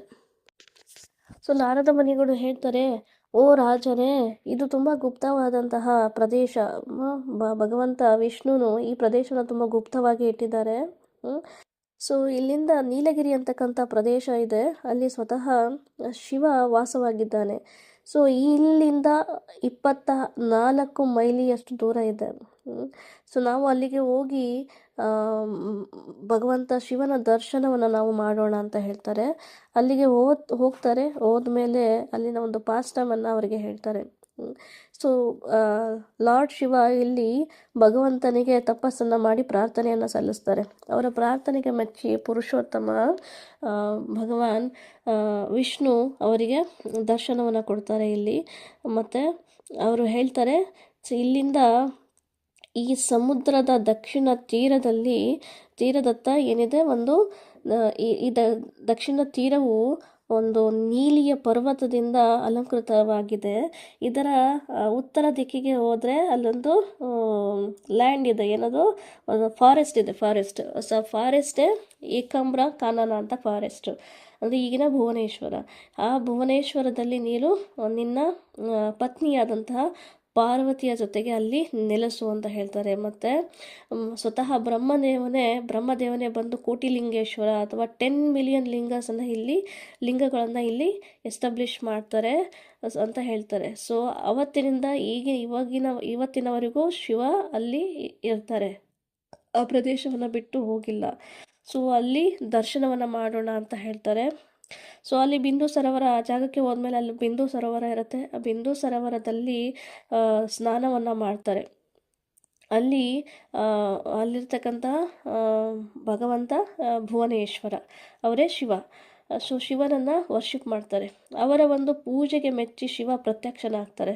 ಇಂದ್ರದ್ಯುಮ್ನನಿಗೆ ಹೇಳ್ತಾರೆ, ಓ ರಾಜ ಇಂದ್ರದ್ಯುಮ್ನ, ನೀವು ಭಗವಂತನ ದರ್ಶನ ಪಡೆತಕ್ಕಂಥ ನಿಮ್ಮ ಅಭಿಲಾಷೆ ಏನಿದೆಯೋ ಅದು ಆ ಇಚ್ಛೆ ನಿಮಗೆ ಪೂರ್ತಿ ಆಗುತ್ತೆ, ಸೊ ವರಿ ಮಾಡ್ಕೋಬೇಡಿ ಅಂತ ಹೇಳ್ತಾರೆ. ಮತ್ತು ಶಿವ ನಾರದ ಮುನಿಗಳನ್ನು ಸ್ವಲ್ಪ ಸೀಕ್ರೆಟಾಗಿ ಕರ್ಕೊಂಡೋಗಿ ಅವರಿಗೆ ಹೇಳ್ತಾರೆ, ಓ ನಾರದ ಮುನಿಗಳೇ, ಸೊ ಬ್ರಹ್ಮಾಜಿ ನಿಮ್ಮ ಯಾವ ಆಜ್ಞೆಗಳನ್ನು ಇಟ್ಟು ಕಳಿಸಿದಾರೋ ನಿಮಗೆ, ಅದನ್ನು ಫಸ್ಟು ನೀವು ಮಾಡಿ. ಸೊ ಭಗವಂತನಿಗೆ ಒಂದು ಯೋಜನೆ ಇದೆ, ಏನು ರಾಜ ಇಂದ್ರದ್ಯುಮ್ನನಿಂದ 100,000 ಅಶ್ವಮೇಧ ಯಜ್ಞವನ್ನು ಮಾಡಿ ಅವರು ಸ್ವತಃ ದಾರು ಬ್ರಹ್ಮನ ರೂಪದಲ್ಲಿ ಅವರು ಈ ಪ್ರಪಂಚಕ್ಕೆ ಬರ್ತಾರೆ ಮತ್ತು ಹಲವಾರು ಬದ್ಧಾತ್ಮಗಳನ್ನು ಉದ್ಧಾರ ಮಾಡ್ತಾರೆ. ಸೊ ಹಾಗಾಗಿ ನೀವು ಫಸ್ಟು ಏನು ಮಾಡಿ, ಪುರುಷೋತ್ತಮ ಕ್ಷೇತ್ರಕ್ಕೆ ರಾಜನನ್ನು ಕರ್ಕೊಂಡು ಹೋಗಿ, ಆ ಪುರುಷೋತ್ತಮ ಕ್ಷೇತ್ರದ ಎಂಟ್ರೆನ್ಸಲ್ಲೇ ನಾನು ನೀಲಕಂಠನಾಗಿ ದುರ್ಗಾದೇವಿಯ ಜೊತೆಯಲ್ಲಿ ಇದ್ದೀನಿ, ಮೊದಲು ನನ್ನ ದರ್ಶನ ಮಾಡಿ ಅಂತ ಹೇಳಿ ಅವರು ಅಲ್ಲಿಂದ ಕಣ್ಮರೆ ಆಗ್ತಾರೆ ಶಿವಜಿ. ಸೊ ಅವರ ಒಂದು ಇನ್ಸ್ಟ್ರಕ್ಷನ್ ಏನಿದೆಯೋ ಅದನ್ನು ಪಡ್ಕೊಂಡು ನಾರದ ಮುನಿಗಳು ರಾಜ ಇಂದ್ರದ್ಯುಮ್ನ ಜೊತೆ ಅವರು ಪುರುಷೋತ್ತಮ ಕ್ಷೇತ್ರಕ್ಕೆ ಹೋಗ್ತಾರೆ. ಸೊ ಪುರುಷೋತ್ತಮ ಕ್ಷೇತ್ರಕ್ಕೆ ಹೋಗುವ ಸಮಯದಲ್ಲಿ ಎಲ್ಲರೂ ಅಲ್ಲಿ ಏನು ನೋಡ್ತಾರೆ, ಅಲ್ಲಿ ನರಸಿಂಹದೇವನ ವಿಗ್ರಹವನ್ನು ನೋಡ್ತಾರೆ. ಹಳೆಯ ನರಸಿಂಹದೇವನ ವಿಗ್ರಹ ನೋಡ್ತಾರೆ. ಅದು ಒಂದು ಅಥೂರ ಟ್ರೀ, ಅದು ಕಪ್ಪು ಬಣ್ಣದಲ್ಲಿರುತ್ತೆ. ಅಥೂರ ಟ್ರೀ ಕೆಳಗಡೆ ಇರುತ್ತೆ. ನಾರದ ಮುನಿಗಳು ಹೇಳ್ತಾರೆ, ನೋಡಿ, ಈ ನರಸಿಂಹದೇವನ ದರ್ಶನವನ್ನು ಮಾಡಿ, ಈ ನರಸಿಂಹದೇವನು ನಮ್ಮ ಎಲ್ಲ ವಿಘ್ನಗಳಿಂದ ನಮ್ಮನ್ನು ಮುಕ್ತಿಯನ್ನಾಗಿ ಮಾಡ್ತಾರೆ ಅಂತ ಹೇಳ್ತಾರೆ. ಆ ನರಸಿಂಹದೇವ ಅವರ ಬಾಯಿಯನ್ನು ಅಗಲವಾಗಿ ಇಟ್ಸ್ಕೊಂಡಿರ್ತಾರೆ. ಆ ಬಾಯಿಯ ಒಳಗಡೆ ತುಂಬ ಶಾರ್ಪಾಗಿರ್ತಕ್ಕಂಥ ಹಲ್ಲುಗಳು ಇರ್ತವೆ. ಮತ್ತು ಅವರ ಕೂದಲುಗಳು ಗೋಲ್ಡನ್ ಕಲರ್ ಕೂದಲುಗಳು, ಅವರ ಫೇಸ್ ತುಂಬ ಹರಡ್ಕೊಂಡಿರುತ್ತೆ. ಮತ್ತು ಅವರು ತುಂಬ ಅವರ ಕಣ್ಣುಗಳು ತುಂಬ ಭಯಂಕರವಾದಂಥ ನೋಟವನ್ನು ಬೀರ್ತಾ ಇರುತ್ತೆ. ಮತ್ತು ಅವರ ಕೈಯಲ್ಲಿರ್ತಕ್ಕಂಥ ಉಗುರುಗಳು ಹಿರಣ್ಯಕಶಿಪುವಿನ ಹಾರ್ಟನ್ನು ತೆಗಿತಾ ಇರೋ ಓಪನ್ ಮಾಡೋ ಥರ ಇರುತ್ತೆ. ಮತ್ತು ಶಂಖ ಚಕ್ರವನ್ನು ಅವರ ಕೈಯಲ್ಲಿ ಹಿಡ್ಕೊಂಡಿರ್ತಾರೆ. ಸೊ ಈ ಒಂದು ದರ್ಶನವನ್ನು, ಈ ಉಗ್ರ ನರಸಿಂಹನ ದರ್ಶನವನ್ನು ಎಲ್ಲ ಮಾಡ್ತಾರೆ. ಸೊ ಫೈನಲಿ ನಾರದ ಮುನಿಗಳು ಅವರನ್ನು ನೀಲಮಾಧವನ ದರ್ಶನಕ್ಕೆ ಕರ್ಕೊಂಡು ಬರ್ತಾರೆ. ಸೊ ಅಲ್ಲಿ ಯಾವಾಗ ಟೆಂಪಲ್ ಒಳಗಡೆ ಅವರು ಎಂಟ್ರಿಯನ್ನು ಕೊಡ್ತಾರೋ ಆವಾಗ ಅಲ್ಲಿ ಏನಾಗಿರುತ್ತೆ, ಟೆಂಪಲ್ ಒಳಗಡೆ ಅಲ್ಲ, ಪೂರ್ತಿ ಟೆಂಪಲನ್ನು ಏನಾಗಿರುತ್ತೆ, ಬಂಗಾರದಂತಹ ಮರಳಿನಿಂದ ಮುಚ್ಕೊಂಡಿರುತ್ತೆ, ಎಲ್ಲ ಮುಚ್ಚಿರುತ್ತೆ. ಅದನ್ನು ನೋಡಿ ಪ್ರಜ್ಞೆಯನ್ನು ತಪ್ತಾರೆ ಯಾರು, ಇಂದ್ರದ್ಯುಮ್ನ ಮಹಾರಾಜರು. ಎಷ್ಟು ಅಭಿಲಾಷೆಯನ್ನು ಇಟ್ಕೊಂಡು ಬಂದಿರ್ತಾರೆ ನೀಲಮಾಧವನ ದರ್ಶನವನ್ನು ಮಾಡಬೇಕು ಅಂತ ಹೇಳಿ. ಮತ್ತು ಇಂದ್ರದ್ಯುಮ್ನನಿಗೆ ತುಂಬ ಡಿಸಪಾಯಿಂಟ್ ಆಗುತ್ತೆ, ಅವರು ಪ್ರಜ್ಞೆಯನ್ನು ತರುತ್ತಾರೆ.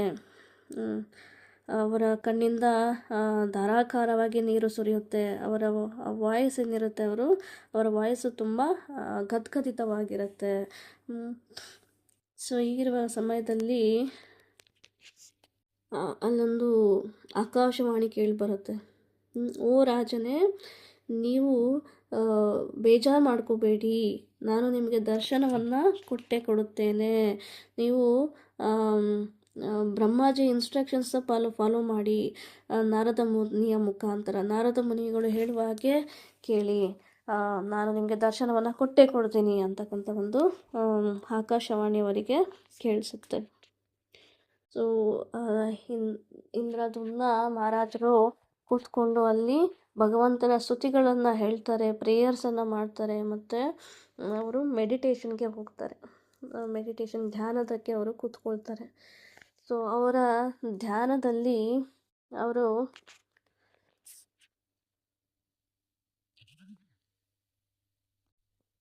ತನಗೆ ತಾನು ಸಮಾಧಾನವನ್ನು ಮಾಡಿಕೊಂಡು ಭಗವಂತನ ಹೇಳಿದ ಹಾಗೆ ನಾನು ನಾರದ ಮುನಿಗಳ ಆರ್ಡರ್ಸನ್ನು ಸ್ವೀಕಾರ ಮಾಡಬೇಕು, ಅವರನ್ನು ಫಾಲೋ ಮಾಡಬೇಕು ಅಂತ ಹೇಳಿ ಅವರು ನಿರ್ಧಾರವನ್ನು ಮಾಡ್ತಾರೆ. ಸೊ ನೆಕ್ಸ್ಟು ನಾರದ ಮುನಿಗಳ ಒಂದು ಆಜ್ಞೆಕ್ಕಾಗಿ ಅವರು ಕಾಯ್ತಿರ್ತಾರೆ. ಸೊ ನಾರದ ಮುನಿಗಳು ಇಂದ್ರದ್ಯುಮ್ನ ರಾಜರ ಕೈಯನ್ನು ಹಿಡ್ಕೊಂಡು, ಬನ್ನಿ ಎಲ್ಲರೂ ಇವಾಗ ನಾವು ನರಸಿಂಹದೇವರ ಡಿ ಟಿಯನ್ನು ಇನ್ಸ್ಟಾಲ್ ಮಾಡೋಣ.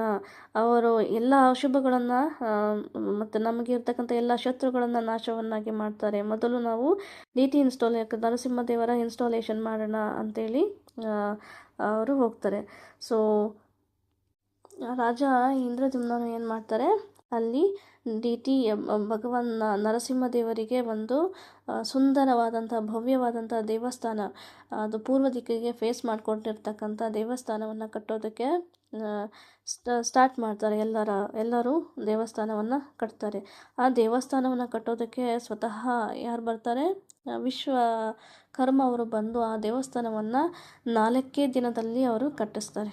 5ನೇ ದಿನಕ್ಕೆ ಅವರು ಡಿ ಟಿಯನ್ನು ಬರಮಾಡ್ಕೊಳ್ಳೋದಕ್ಕೆ, ಅಲ್ಲಿ ಭಗವಾನ್ ನರಸಿಂಹದೇವರನ್ನು ಇನ್ಸ್ಟಾಲೇಷನ್ ಮಾಡೋದಕ್ಕೆ ಅವರು ಅದಕ್ಕೆ ಬೇಕಾಗಿರ್ತಕ್ಕಂಥ ಎಲ್ಲ ಇಂಗ್ರೀಡಿಯೆಂಟ್ಸನ್ನು ತಯಾರು ಮಾಡ್ಕೊಳ್ತಾರೆ. ಮತ್ತು ನಾರದ ಮುನಿಗಳು ಬರುವ ಒಂದು ಮುನ್ಸೂಚನೆಗೆ ಅವರು ಕಾಯ್ತಾ ಇರ್ತಾರೆ. ಸೊ ನಾರದ ಮುನಿಗಳು ಭಗವಾನ್ ನರಸಿಂಹದೇವರ ಡಿ ಟಿಯನ್ನು ಹಿಡ್ಕೊಂಡು ಬರ್ತಾರೆ. ಭಗವಾನ್ ನರಸಿಂಹದೇವರಿಗೆ ತುಂಬ ಚೆನ್ನಾಗಿ ಒಂದು ಸಿಲ್ಕ್ ಕ್ಲೋತ್ಸ್ ಏನಿದೆ ಅದರಿಂದ ಬ್ಯೂಟಿಫುಲ್ಲಾಗಿ ಡೆಕೋರೇಟ್ ಮಾಡಿರ್ತಾರೆ, ಗಾರ್ಲೆಂಡ್ಸ್ ಹಾಕಿರ್ತಾರೆ.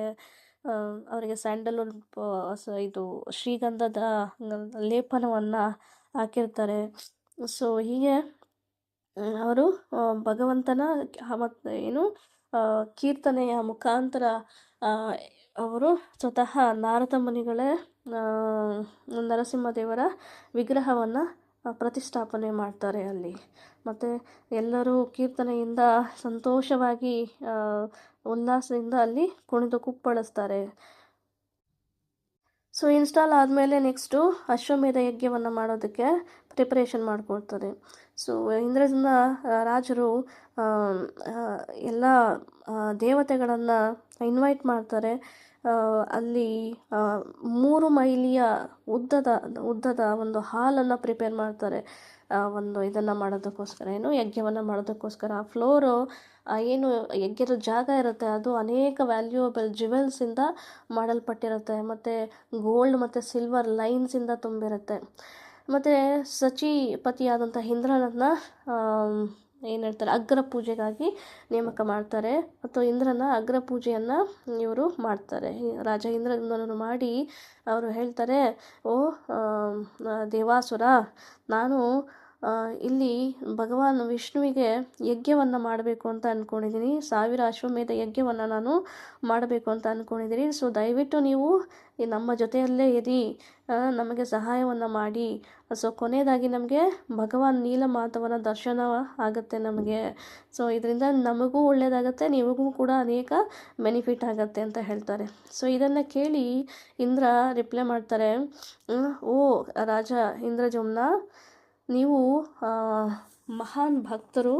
ನಿಮ್ಮ ಫ್ಯೂಚರ್ ಪ್ರೋಗ್ರಾಮ್ ಏನಿದೆ ಅದು ನನಗೆ ತುಂಬ ಚೆನ್ನಾಗಿ ಗೊತ್ತಿದೆ. ಈ ಅಶ್ವಮೇಧ ಯಜ್ಞ ಏನಿದೆ 3 ಲೋಕಗಳನ್ನು ಪರಿಶುದ್ಧವನ್ನಾಗಿ ಮಾಡುತ್ತೆ. ಸೊ ನಾನು ಖಂಡಿತವಾಗಿಯೂ ನಿಮಗೆ ಹೆಲ್ಪ್ ಮಾಡ್ತೀನಿ ಅಂತ ಹೇಳ್ತಾರೆ.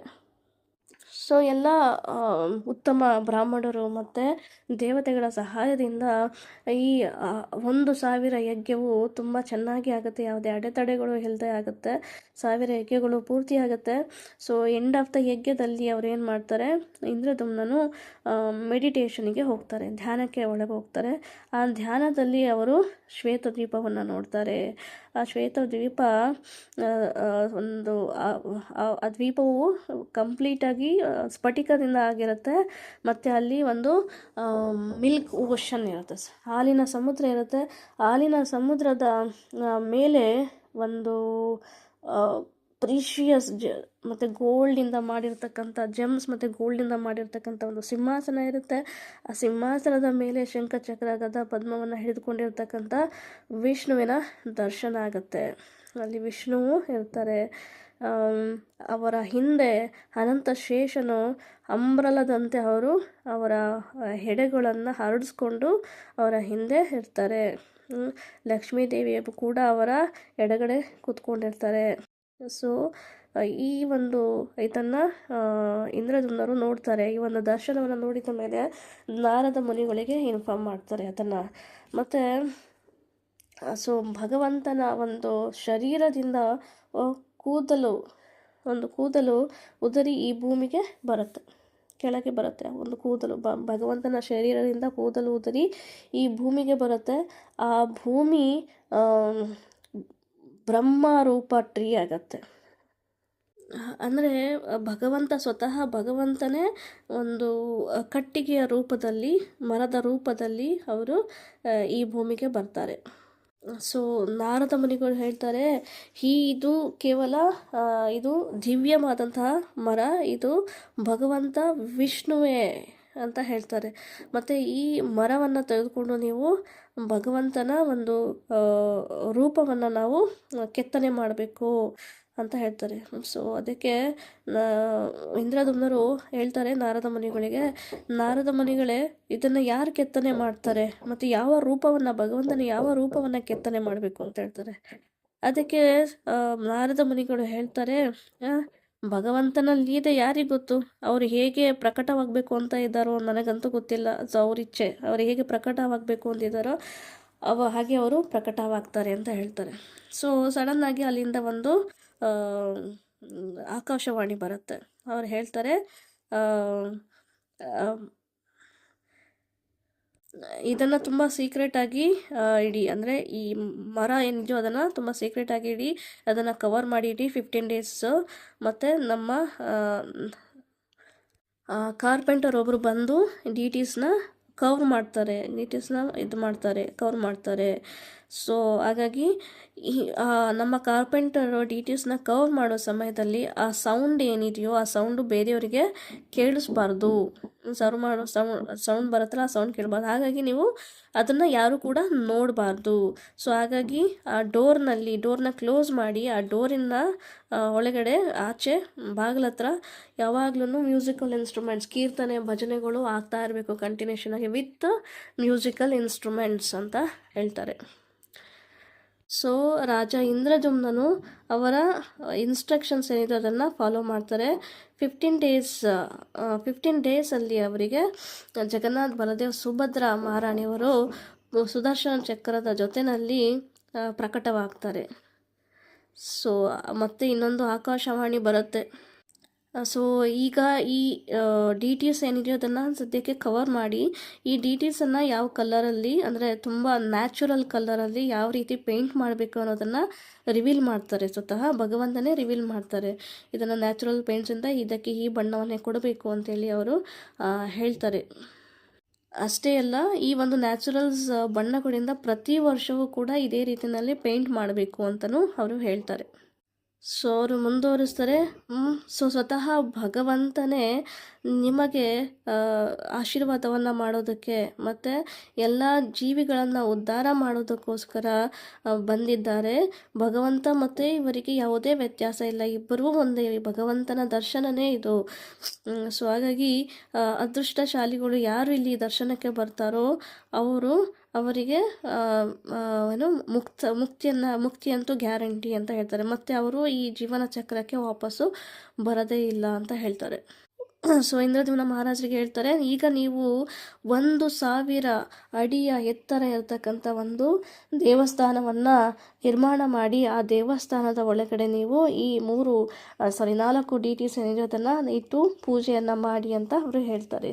ಸೊ ರಾಜ ಇಂದ್ರದ್ಯುಮ್ನನು ಹಾಗೆಯೇ ಅವರು 1000 ಎತ್ತರದಲ್ಲಿರ್ತಕ್ಕಂಥ ಒಂದು ಶ್ರೀಮಂದಿರವನ್ನು ನಿರ್ಮಿಸಿ ಅಲ್ಲಿ ಭಗವಂತ ಜಗನ್ನಾಥ್, ಬಲದೇವ್, ಸುಭದ್ರಾ ಮತ್ತು ಸುದರ್ಶನ ಅವರನ್ನು ಇಟ್ಟು ಪೂಜೆಯನ್ನು ಮಾಡ್ತಾರೆ.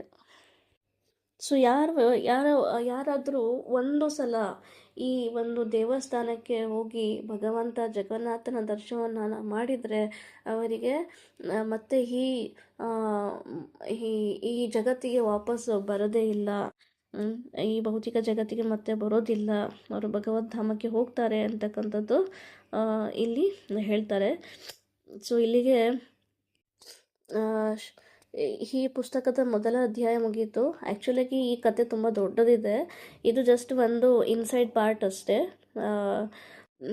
ಸೊ ನಾಳಿನ ಸಂಚಿಕೆಯಲ್ಲಿ ನಾವು ಇನ್ನೊಂದು ಭಗವಂತನ ಲೀಲೆಯನ್ನು ಬೇರೆ ಲೀಲೆಯನ್ನು ಹೇಳೋದು, ಭಗವಂತನ ಪ್ರಕಟದ ಬಗ್ಗೆ. ಇದಿಷ್ಟೇ ಅಲ್ಲ, ಇನ್ನೂ ಜಾಸ್ತಿ ಇದೆ. So this is only one part ಅಷ್ಟೇ ಲೀಲೆಗಳ ಬಗ್ಗೆ. ಸೊ ನಾವು ಬೇರೆ ಲೀಲೆಗಳ ಬಗ್ಗೆ ನಾವು 2ನೇ ಅಧ್ಯಾಯದ ಬಗ್ಗೆ ನಾವು ಮುಂದುವರ್ಸೋಣ ಮುಂದಿನ ಸಂಚಿಕೆಯಲ್ಲಿ, ಭಗವಂತನ ಇಚ್ಛೆ ಇದ್ದರೆ. ಓಕೆ, ಸೊ ವಾಂಛಾಕಲ್ಪತರುಭ್ಯಶ್ಚ ಕೃಪಾ ಸಿಂಧುಭ್ಯ ಏವ ಚ ಪತಿತಾನಾಂ ಪಾವನೇಭ್ಯೋ ವೈಷ್ಣವೇಭ್ಯೋ ನಮೋ ನಮಃ. ಅನಂತ ಕೋಟಿ ವೈಷ್ಣವವೃಂದ ಕಿ ಜೈ.